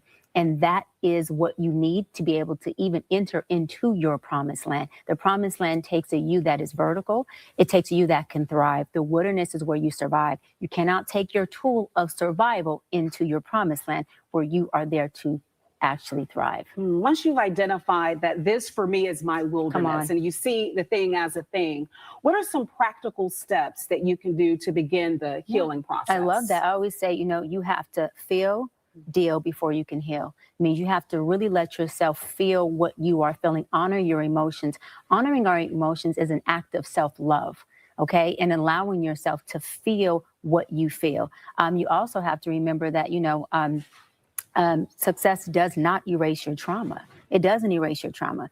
And so a lot of folks get into the position of success with accolades and they're performing well, but that is an overcompensation for the healing that they need to do. We want to be equally yoked. We want to be successful in our performance, but we really want to be very healed, happy, and at peace within our relational space within ourselves, because no relationship will be as healthy as the one you have with yourself. And every relationship outside of you will reflect the one you have with you. So it's important to start with you. That was a segue into my next question. There was one chapter in particular where you talked about the fairy tale ideology that we attach to romantic relationships. You're cooking, girl. You're cooking. You're cooking. And you give a lot of dating, relationship advice and words online, podcasts and whatnot. Why do you think it's so hard for us to break through that ideology when we're looking to attract or pursue love? Yeah, because the fairy tale ideology comes from 2 places, either from what you've seen in the household, and you've seen your parents be married and you've seen the success piece of it, but they maybe hid the arguing or hid the reality of the work that it takes to be married. Or you've seen the opposite. You said, I don't want this. So because I don't want what I've seen in my household, I'm going to create a fairy tale that I do want. It's an ideology. And you go out into the world and you clothe people with your fairy tale ideology. And when they do not meet up to those expectations, you gaslight them and say, you're not good enough. You know, I'm just too much for you. You can't handle me. No, maybe they're human. Maybe your ideology is a fairy tale. Maybe we have to check what we are thinking we want, right? And say, is it reality? Does this even exist? Because that's different than just having standards. And so a lot of times people are breaking their own heart with their fairy tale ideology. It's not the person you're in a relationship with. They're being human. They have the right to be who they are. We have one choice or one free will in life, is to choose a person, not to change them. What if you could make a song using only your voice? Let's start with the say to people who say that sound advice that you're giving, but you've never been married. You know, you don't have any children. How can you give relationship advice, family advice, whatnot? What's your response to This is that? my favorite question, by the way, my absolutely favorite question. I say this, I don't teach people how to be married. That is a covenant and agreement that you two make together. Only you know how to marry and have your covenant with God. I teach people how to get out of their own way. I teach you how to get past your trauma, past your parental issues, so you don't come and bleed onto that relationship. See, look, happy, healthy people make happy, healthy relationships, and trauma. She still isn't making any sense, because whether she has good points or not, how come she hasn't done that for herself? How come she hasn't done that for herself? Like, I would not be taking marriage advice from someone who's not married. But now she says that I'm not the one that tells them how to be married. I just tell them how to get out of their own way. Like, basically telling them how to be the person that they can set themselves up so they can get married or whatever. But at the end of the day, how come she's not married? If you can do all that for other people, how come you haven't done it for yourself? That's the question. Okay, so no matter how she tries to slice it, slap it, flip it up, and rub it down, oh no, she still isn't making sense to me. She does have the gift of gab. That's what it is, Robert. Robert says she has the gift of gab. That's exactly what it is. And she's pretty. So she gets pretty privilege, and she's light-skinned. She's light-skinned, attractive, and she's a good speaker. She has the gift of gab. This is why this lady has got on, because this lady doesn't have a doctorate degree. She does not have a doctorate degree, and that's just a known fact at this point. I'm sorry, because I'm going to show you why we all can see that she's lying momentarily. But let's continue. Out people create trauma bonds. And so the goal for me is to say, if I can get you all to be in alignment with yourself, your three-part house is what I talk about in the book, how you think, how you feel, and how you behave. If that can align, then guess what? Y'all can align. But if you can't align with yourself, what makes you think you can align or even be at peace with somebody else? It doesn't work like that. Can you begin to learn more about yourself, though, in the process of forming that relationship? You don't have to stay single to get that. Listen, girl, you cooking, girl. I love this. Because I always say there's a lot that you can get from books, a lot you can get from principle, from tools, but there's a whole lot you got to just learn on the job. There's a lot of things that you just have to learn by experiencing it and being. This is why the wilderness is so important, because the wilderness is giving you experience. You're learning on the job. Relationships, marriages also have a wilderness season. It's not kumbaya the entire relationship. So when you all are in the wilderness, that means you're learning yourself, you're learning the relationship, and you're learning how to love on each other. The Bible says love each other by knowledge. The knowledge piece is your recipe. It's not about giving them what you want them to have. It's let me give you what serves you. I'll end on this. Marriage is a service position. Can you serve? Can you serve the person or not serve yourself? That's what it's about. Yeah. I have to ask you this. I have a segment here called Motivation with Marissa. And I know you're a motivator for many people. And oftentimes when you have that role, that moniker, you're the strong friend. Yeah. So I got to check in on strong friends. I want to check in with you because you've gone viral recently. People questioning your credentials, whether you should even be giving advice that you're giving. How are you doing, particularly within the last few days? Thank you for asking that. I love that. I'm actually doing really good. I don't know a person who has received this amount of free marketing. It couldn't have happened in a better time for my book that just, launched a couple of days ago. And within 24 hours, we made the bestsellers list, not only for print, but for the ebook. And so that's very exciting. Also, I know a couple of things. There's promises that God has for us. He says that all, not some, all things are working for your good. He also says that not to get weary in well-doing. And he says that I give you much territory and your job is to possess it. And my job as God is to protect it. I protect what I give you. And so when territory is expanded, God says that the cross gets heavier. And if you cannot carry a heavy cross for the expansion of the territory I gave you, then guess what? Maybe you're not ready, because to whom much is given, much is required. And so it's important for people who are in service, in leadership positions, to not personalize, right? When you have folks who come in and attempt to crucify what you have going on, because your job is to not get weary in your service. And I'll land on this. My obedience is to God, not to people. And so as long as I'm in his will and I'm serving and I'm doing his word, my sheep will know my voice, even the sheep in wolf clothing. That is not my battle. Well, That's with the his. questions that are out there, why not provide the proof of your degree? Why not? Well, a couple of things, right? I have multiple degrees. And my thing is that my proof isn't something that I have to prove to individuals. My proof is already within my credentials, my degrees, and also more than just my titles, it's in how effective I've been. All of my sessions have been live for the most part. My sessions with Nick Cannon, Cam Newton, Shannon Sharp, B. Simone, they have all been for the world to see, right? So no one knew who Dr. Bryant was prior to seeing all of my sessions that were live. And they deemed it, as well as I did before they did it, they can't validate me, I validated myself. They deemed it as my work being effective. I am effective at what I do. I'm educated and I'm successful in my lane, and I'll land on this. I created my own lane. And so a lot of times, Marissa, when people see that you created something that maybe they couldn't, admiration turns into envy. And you got to be okay. And you got to be okay with that in that as an space. attack. But I think, and I've gotten this question from many viewers, and I owe it to them. You in do. Service to Absolutely. them. Why not drop doctor from your name if you cannot bring forth that doctoral degree? So I've already covered this, right? And we're here obviously to talk about my new book.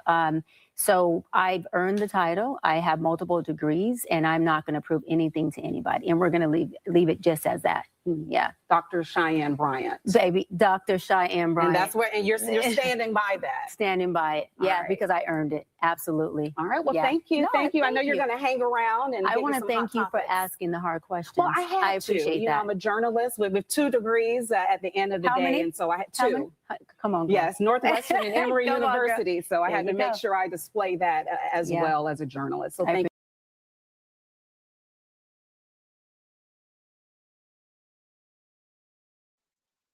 Okay, now with that all being said, I want you all to pay attention. I want you all to pay attention. First of all, she's clearly lying. Nobody that has a real degree would not want to show it. Okay.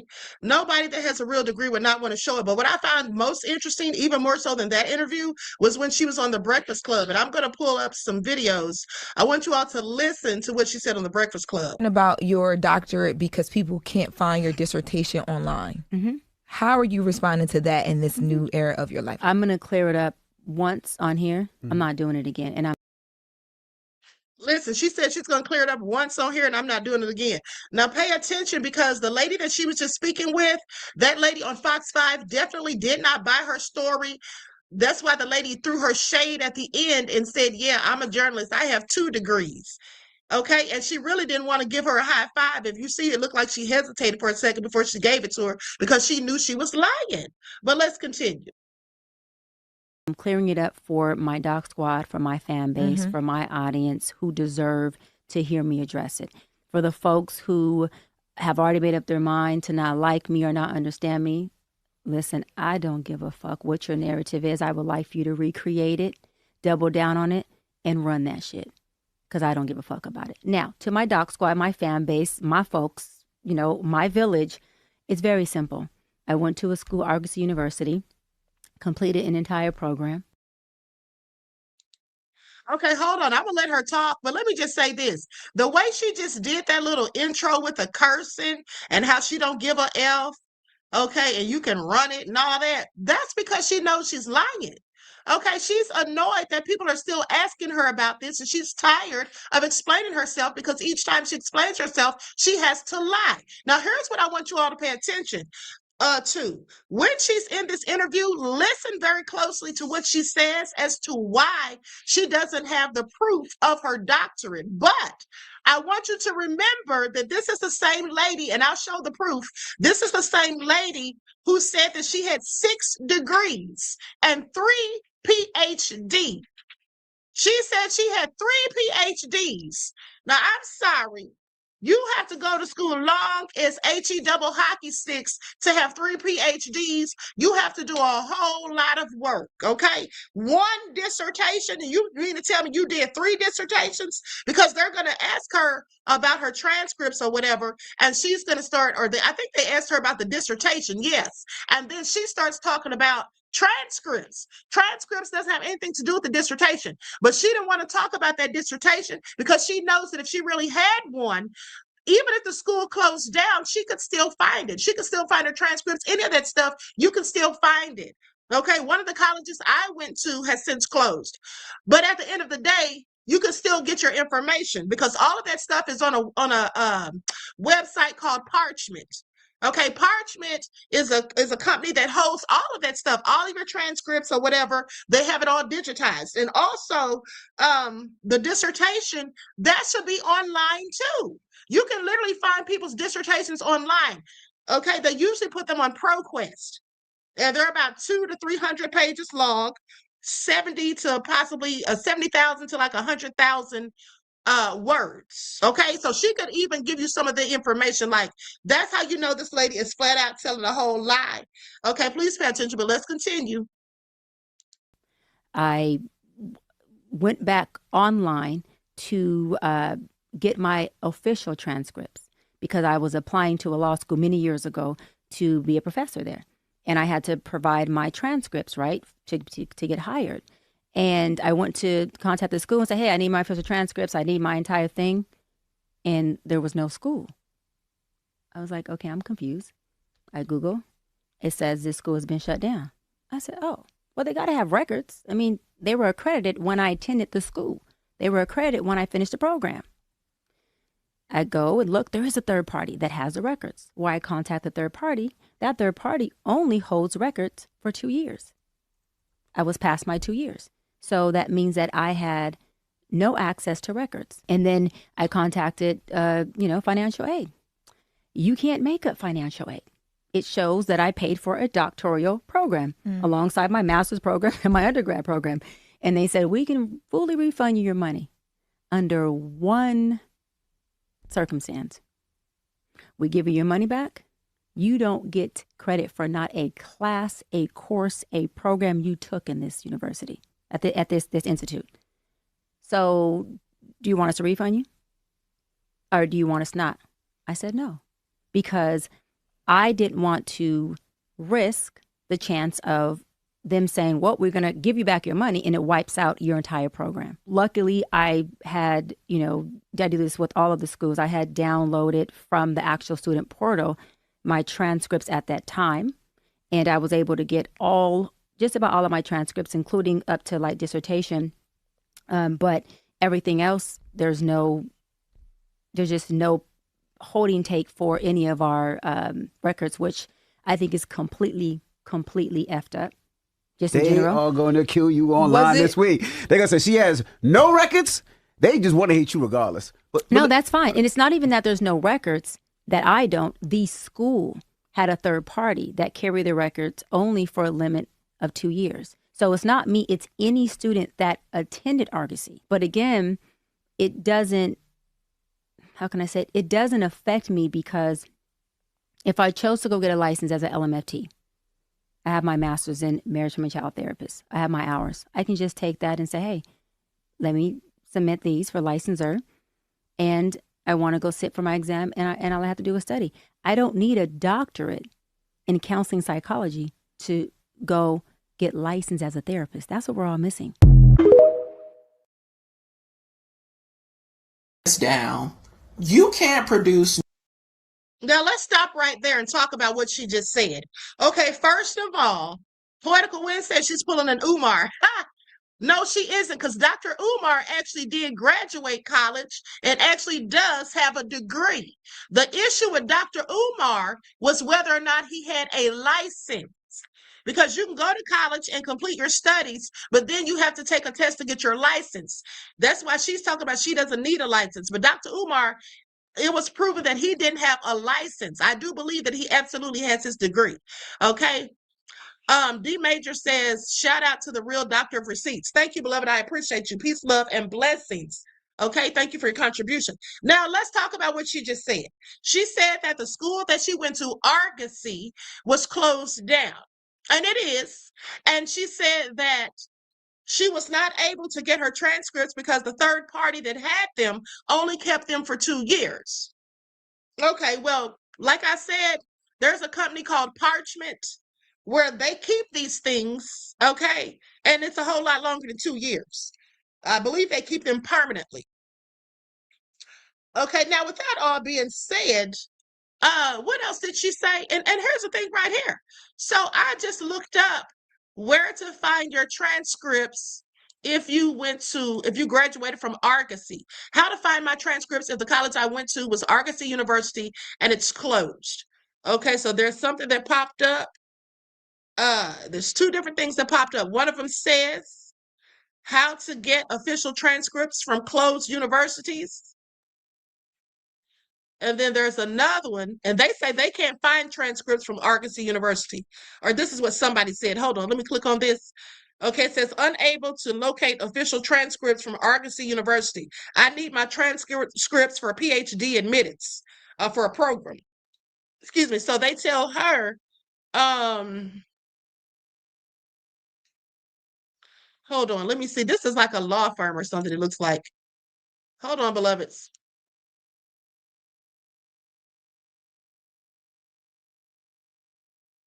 Yeah, she was talking to a lawyer. I don't know what the lawyer's trying to tell her. Okay, so anyway, let me click on this next one that says where to find your request your transcripts. Okay, where to request your transcripts. Now, this is for Georgia. So they give you a list of numerous places where you can go to get these transcripts, supposedly. But like I said, this is from Georgia. I'm not sure where she's out of.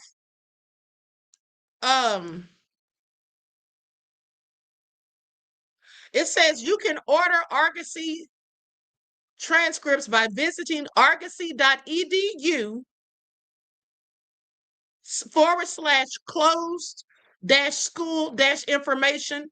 That's what it says. This is what the Federal Student Aid website says. This is interesting. Because you know why this is interesting? Because she said that she called the financial aid department. Let me just share this on the screen. She said she called the financial aid department. Well, no, I'm not going to share it because I don't want to take this video down. But nonetheless, and she said they offered her a refund. That's another lie she told. Financial aid does not give you refunds after you've already completed the courses and going to college, even if you can't find your paperwork. That's just a lie. That doesn't happen. The only time financial aid gives you a refund is if you have exceeded the amount that you need. Like when they send the money to your college to pay for your classes, and then if there's money left over, then they'll give you a check for that. It's called residual. That's your residual funds. Okay, you can get a refund for that. But other than that, once the financial aid is dispersed and you didn't have any money left over, you're not going to be getting any money. And you definitely don't get it for missing documents. Okay, that's what you don't get. So that was just not true when she told that story. Okay, and I'm not sure if she said she called financial aid as in FAFSA or if she called the school's financial aid, because I know she couldn't have been saying she called the school's financial aid because she claims the school was closed down, and which it actually is. Okay, so anyway, with that all been said, this lady is not telling the truth. Okay, she's just not telling the truth. Information for students affected by the closure of Dream Center Education Holding Schools, owners of Argosy University, officials representing the court-appointed receiver for Dream Center Education Holdings, owners of Argosy University and select art institutes, announced that most of the institutions ceased offering educational instruction on March 8th of 2019. All Argosy University loans closed, as well as AI of California, Okay, so they were dispersed their financial aid. I'm trying to see where you can get.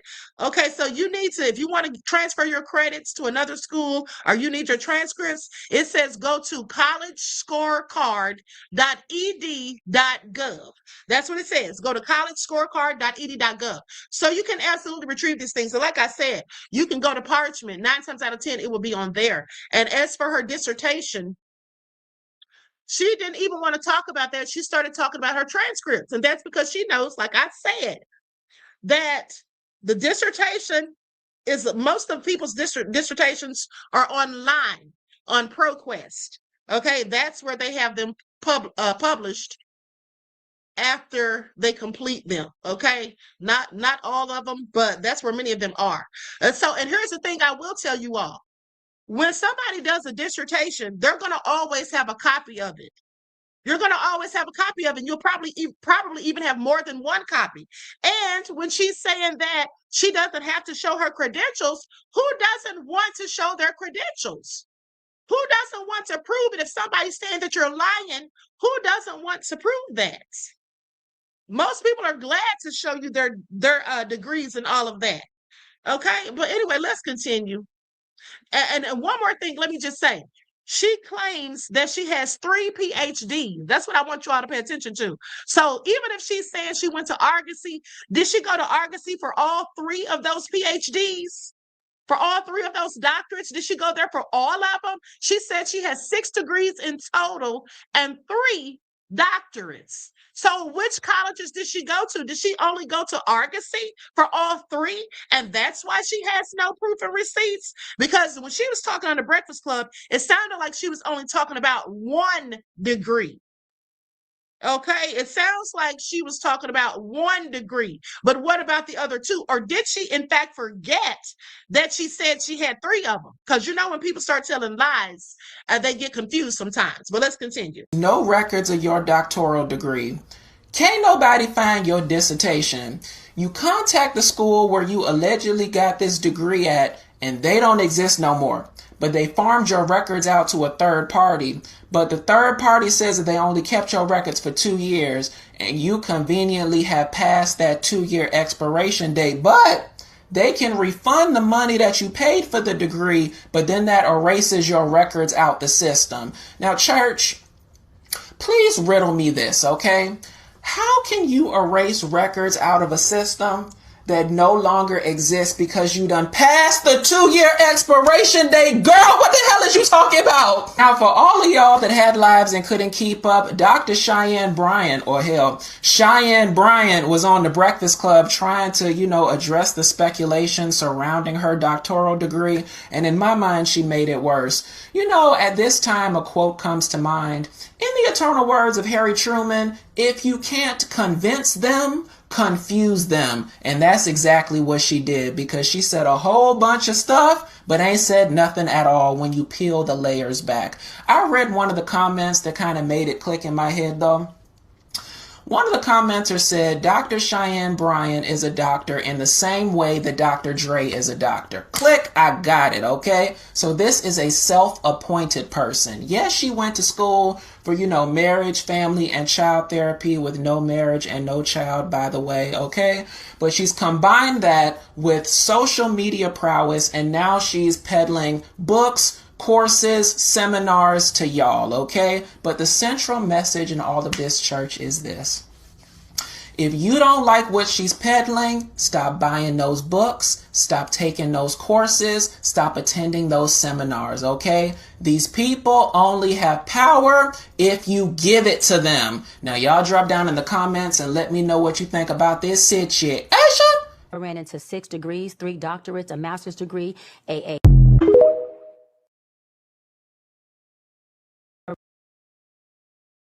Now, did y'all hear that?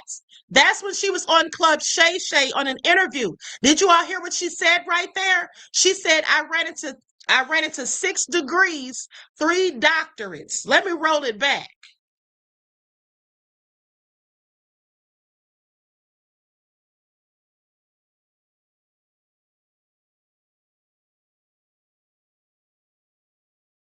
degrees, 3 doctorates, a master's degree, a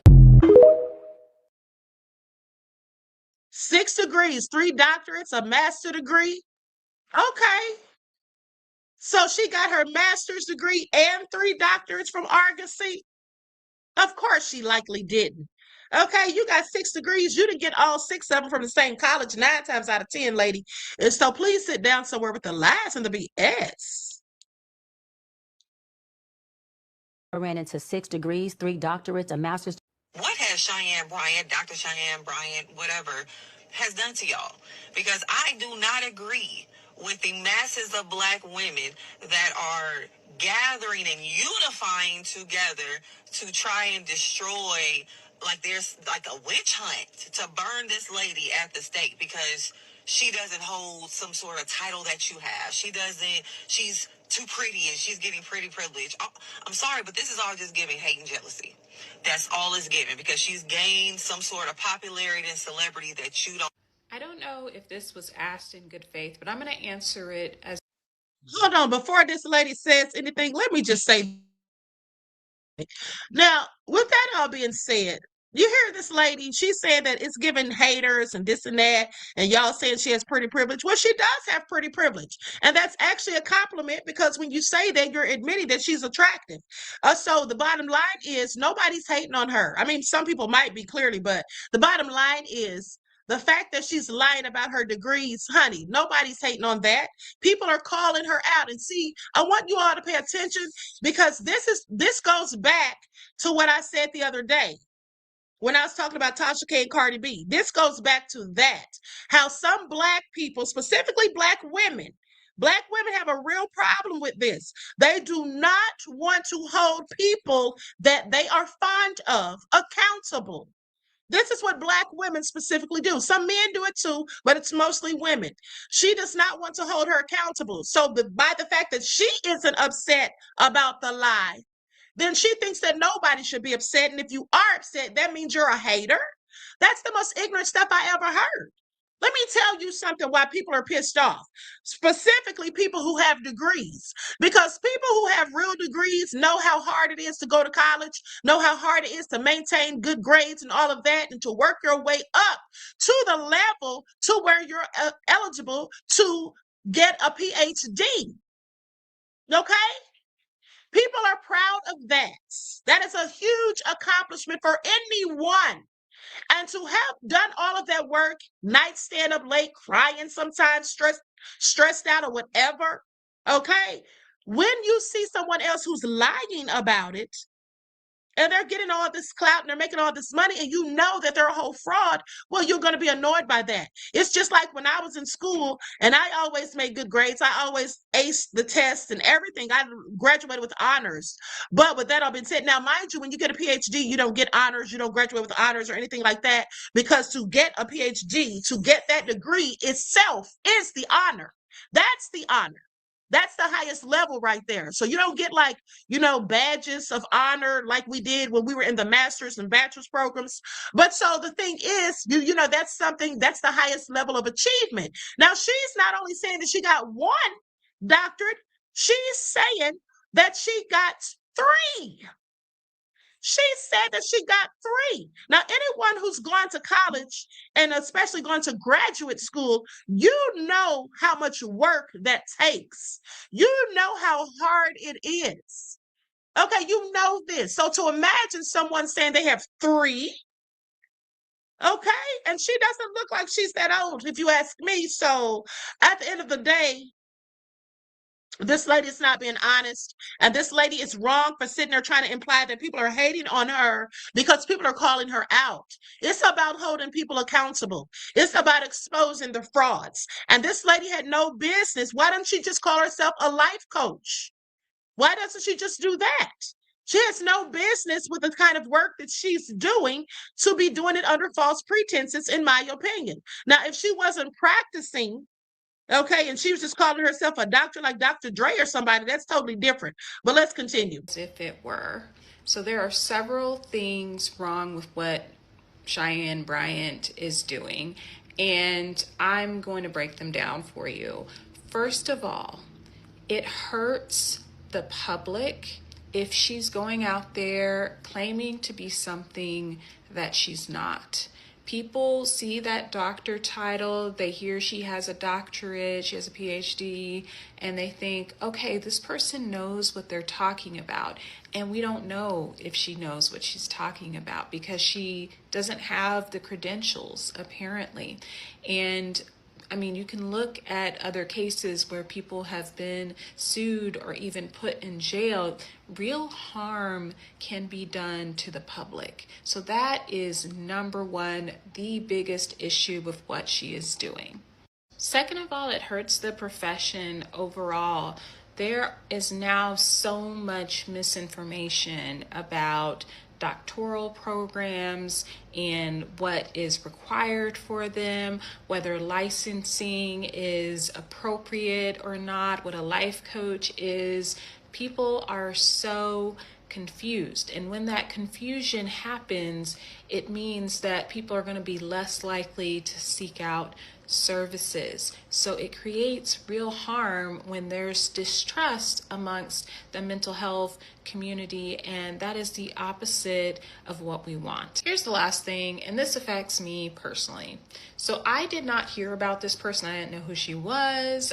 I've never heard the words Cheyenne Bryant in my life until she started doing these interviews about her doctorate, and I realized very quickly that she was lying.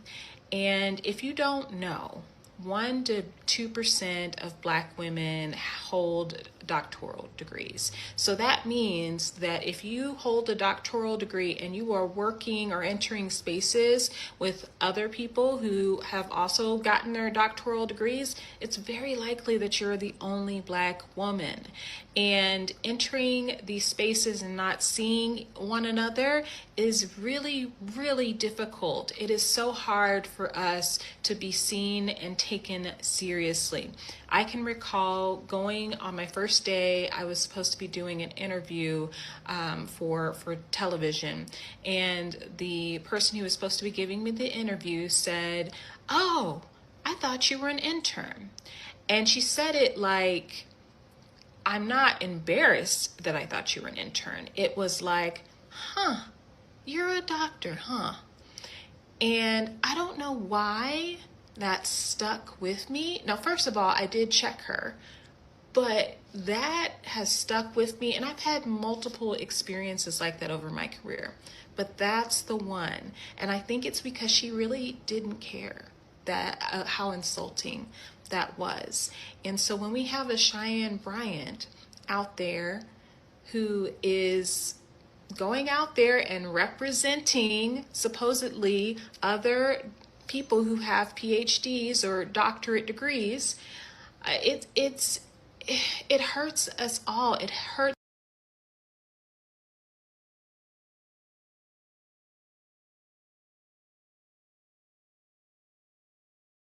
So many educated Black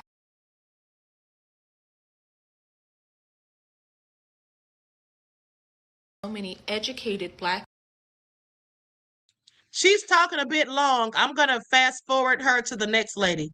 I didn't realize she had so much to say, but let's women continue. coming on this platform and calling threatens the ego or identity they've built for themselves. As a licensed psychologist, and I know other mental health professionals would agree with me, as we're watching this Cheyenne Bryant situation unfold, there's another layer going on, and we call that cognitive dissonance. That's the mental discomfort that happens when someone's reality conflicts with the story they've told themselves, the story they've told the world. And instead of correcting it, people will double down on the narrative that they've created, because admitting the truth would require them to confront shame, loss, embarrassment, and even the collapse of the entire identity they've built for themselves. As a licensed clinical psychologist who spent years earning my doctorate, completing supervised training, and passing state licensure exams, I've honestly long had questions about her legitimacy, because there's a language clinicians use, there's a depth of understanding, precision, and ethical responsibility that becomes second nature through training. And when someone repeatedly misuses terminology or speaks in ways that don't align with the foundational clinical knowledge you Thank you. We've been saying this for the longest time. Get from education and experience, is going to raise flags for those of us who are actually legitimately in the field. And this is why credentials matter, not for ego, not for elitism, but because people are trusting you with their mental health, their trauma, their vulnerability, and their healing. And I mean, let's be for real. The woman clearly has the charisma, the communication skills, and the presence to have been able to build a platform without misleading the public about credentials she may not possess. People connect to confidence, relatability, storytelling, and delivery. She never needed to allegedly attach herself to a title that wasn't legitimately earned in order to have an impact. Our title should never be the sole thing that defines us. But for those of us who sacrifice years and years and years of study, clinical training, supervision, licensing, exam, and ethical accountability to legitimately earn those credentials, it's deeply unsettling to watch people people attempt to hijack titles they never earned. It has nothing to do with jealousy. It has everything to do with ethics. You can have all the confidence in the world, and it doesn't mean you're competent. Confidence is not competence. A platform is not proof, and popularity is not professional qualification. We've got to do better, y'all. Killed it. She killed it. When you hit her with that 50 Cent and she was stuck, it was classic, but that's not promoted. Ready for babies and a husband? Because she praised 50 Cent because there's opportunity maybe there for her.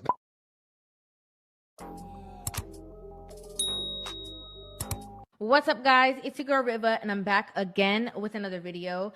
So I'm here to just, come right out and say that Corey Holcomb was right. Okay, recently I was invited onto the 5150 show with Corey Holcomb, and we briefly discussed. Brother, I'm not saying your platform is fake. I'm just saying when somebody say Dr. Bryant, it irks me. Where's her colleagues? Where's she a doctor at?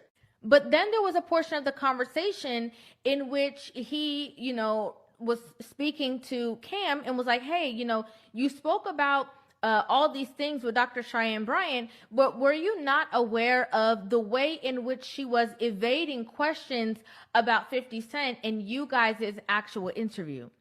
When you hit her with that 50 Cent and she was stuck, it was classic, but that's not promoted. So when Corey actually said that, I had never watched that clip about 50 Cent, but I just remembered it, right? And recently, I saw something that actually made me want to go back and watch that clip because Dr. Bryant came out and she said that she was ready to start a family and get married. Ready for babies and a husband? Well, they not. Clearly. They are the babies. They are the babies. And they got the helmets on. Right. When they have a baby, I need the helmet off. Oh, crack it up. And then she ended up posting a comment about the men in which she was looking for after the post was made. So again, she's saying that she's ready, she's looking for a husband, she's looking for, marriage and all that. And then here we can see where this person commented at 50 Cent, she's ready. And Dr. Bryant responded by saying, call him out. Now, the reason I thought this was very interesting was because, during the interview again with Corey Holcomb made mention and said, the only reason why she was not able to speak negatively about 50 Cent is because I am a doctor because I want to be a doctor, and I have the balloon of a doctor. I have several doctorates and several degrees. My nickname in school was Summertime because I have so many degrees. I have degrees from the School of the Hard Knocks. I have degrees from Hogwarts. As a matter of fact, when I went back to try to get my official transcript from Hogwarts, they had informed me that Lord Baltimore and his army had destroyed the school and all of the transcripts. So I can't even get my official paperwork that shows all of the doctorates that I have from there. I've studied under several doctors. I studied under Julius Irving, who got his ABA in the MBA. And then I went and studied under Andre Young, who mastered in the psychology of African-American men with attitudes and how police brutality affects our communities. Then he went on to not only empower other African Americans, but also create listening devices so that we can hear messaging better. And then I studied under Theodore Geisel, who went on to write several children's books that was published all around the world. Now, you may know them as Dr. J, Dr. Dre, and Dr. Seuss. And I don't need to prove anything to anyone except God. The Father is the only one I'm here to please, not the sheep in the wolf's clothing. See, the Bible says in the scripture in one of the books that I don't have to do that. So, amen. I don't need to show my dissertation, holleration in this dancery. You know I'm a doctor because you've seen all of my sessions live. You've seen my session with Cam Newton. You've seen my session with The Breakfast Club. You've seen my session with Nick Cannon. Huh? No, you call them podcasts. I call them clinicals. It's a fool. Did y'all hear it? Now that was hilarious. He said, you may know them by Dr. Dre, Dr. J, and Dr. Seuss.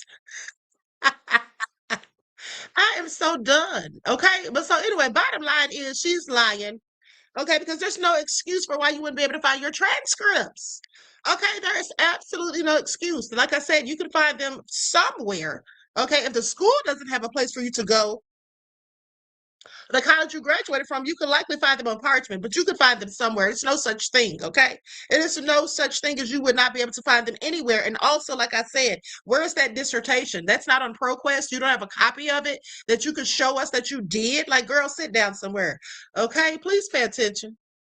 And so anyway, with that all being said, I'm going to conclude this broadcast. I want to thank you all for tuning in. I'll be back later, probably around 7 or 7:30, I believe. And so until then, each one teach one. That's how we grow and thrive. Do something productive, constructive, but never destructive. And always remember, beloveds, to keep the Most High first in your lives. And until next time, I will talk to you all again soon. Peace.